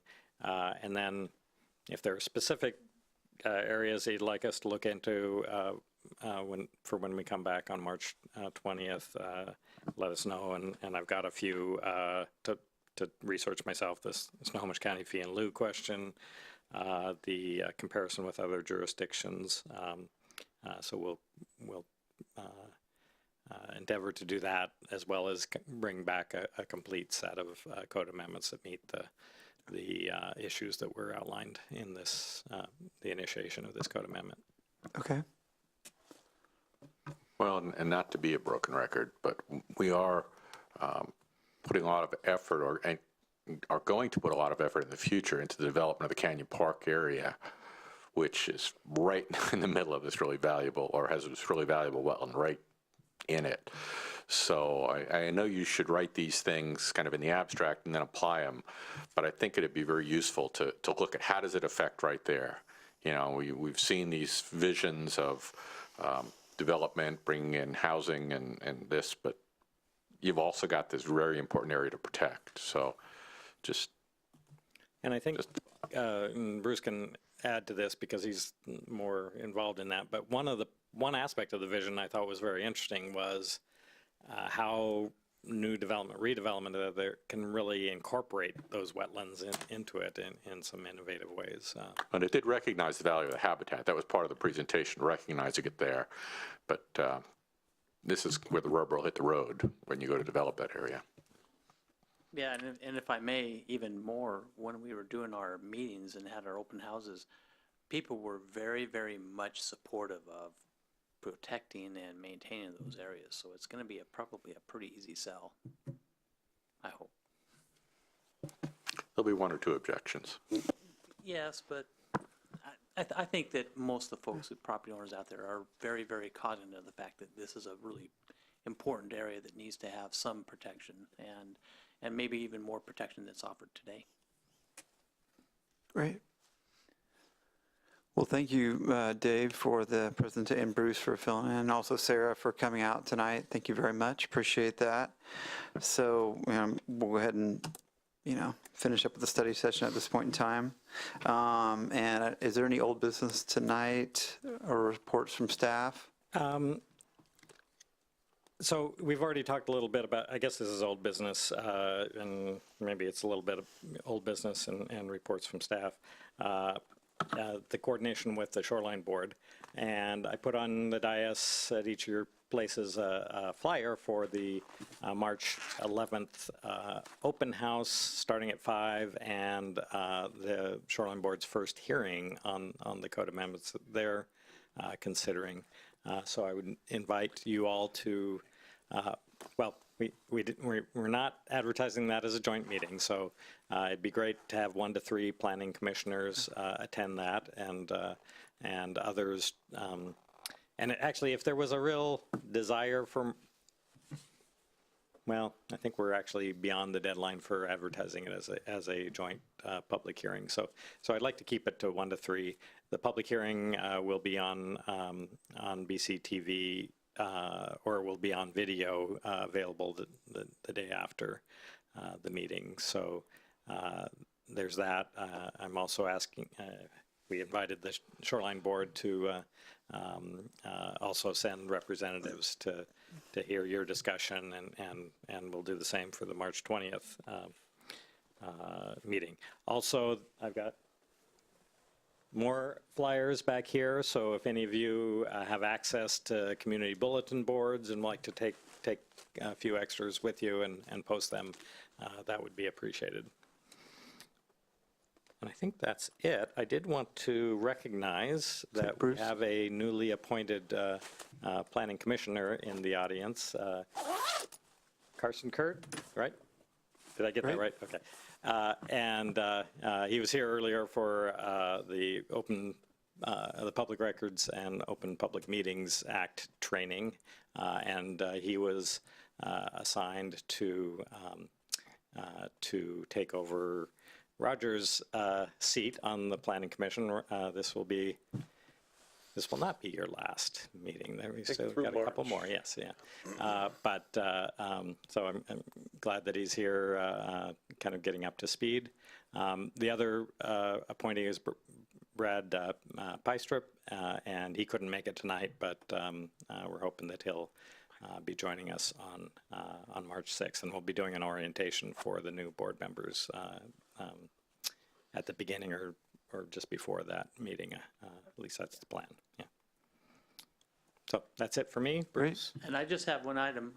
Earlier this week, I sent the commission a flyer from the Puget Sound Regional Council regarding an open house they're going to be holding on March the 18th from 4 to 6 p.m. in the Police Department Community Room. And they're basically going to be discussing the supplemental environmental impact statement that they have issued for the 2050 Regional Growth Plan. So it could be a pretty fascinating topic to go and look and see what the impacts that they've identified. And again, it's a preliminary draft, so it's, you know, it's somewhat loose, but I'm going to certainly go. And so if the commission wants to go, great. If you have more than 4, Yeah. let's tip staff off so we can notice the meeting as a potential. Yeah, I think I'll try to make it. Thanks, Bruce. Thanks for sending that out. Do you remember just because I'm late, I can go back and look it up. Do you remember what time that was? Yeah, it's from 4 o'clock in the afternoon till 6 p.m. Okay, So great. it'll, you know, it'll cover just about anybody who can make it there. Great. And there's always a little bit of extra time afterwards. So we need to know if there's more than 3, if there's a quorum, 4 or more. Great. Thank you. Okay. I don't know if anybody else. I won't be there. Yeah. Okay. Well, pretty good then. Okay, thank you. Okay. All right. Let's see. Well, thank you for those reports. Let's see. Any member reports? Motion to adjourn. Real quick, I'm out next week. I think I initially responded that I could make it, but just as far as a member report, I can't make it to the 6th. Okay. And you're what? You're not be available the 6th either. Oops. So I think on my polling, everybody else was, but I'll double check that with Patrick's. And yeah, you and I can maybe work up a better system because it's like it's pretty hard. We're trying to the Open Public Meetings Act, but yet it's like it's hard to nail down like who's going to be here and who isn't. So without, but Well, we don't really have to worry about that because it With has the- been advertised but if there's not a quorum, we do need to Yeah. do the proper procedure for continuing those Great. items to another. okay. So if you could like, I don't know if you could send an email out to us like tomorrow, and then Yeah. I'll, We'll do if that. everybody could kind of reply yes or no. It looks like a couple of you already said no, but it's best to have an email. Okay. Motion to adjourn. Move, we adjourn the meeting. Okay. Seconded by Commissioner Cave. All those in favor say aye. Aye. We are adjourned. Thank you. Stretching out the drama.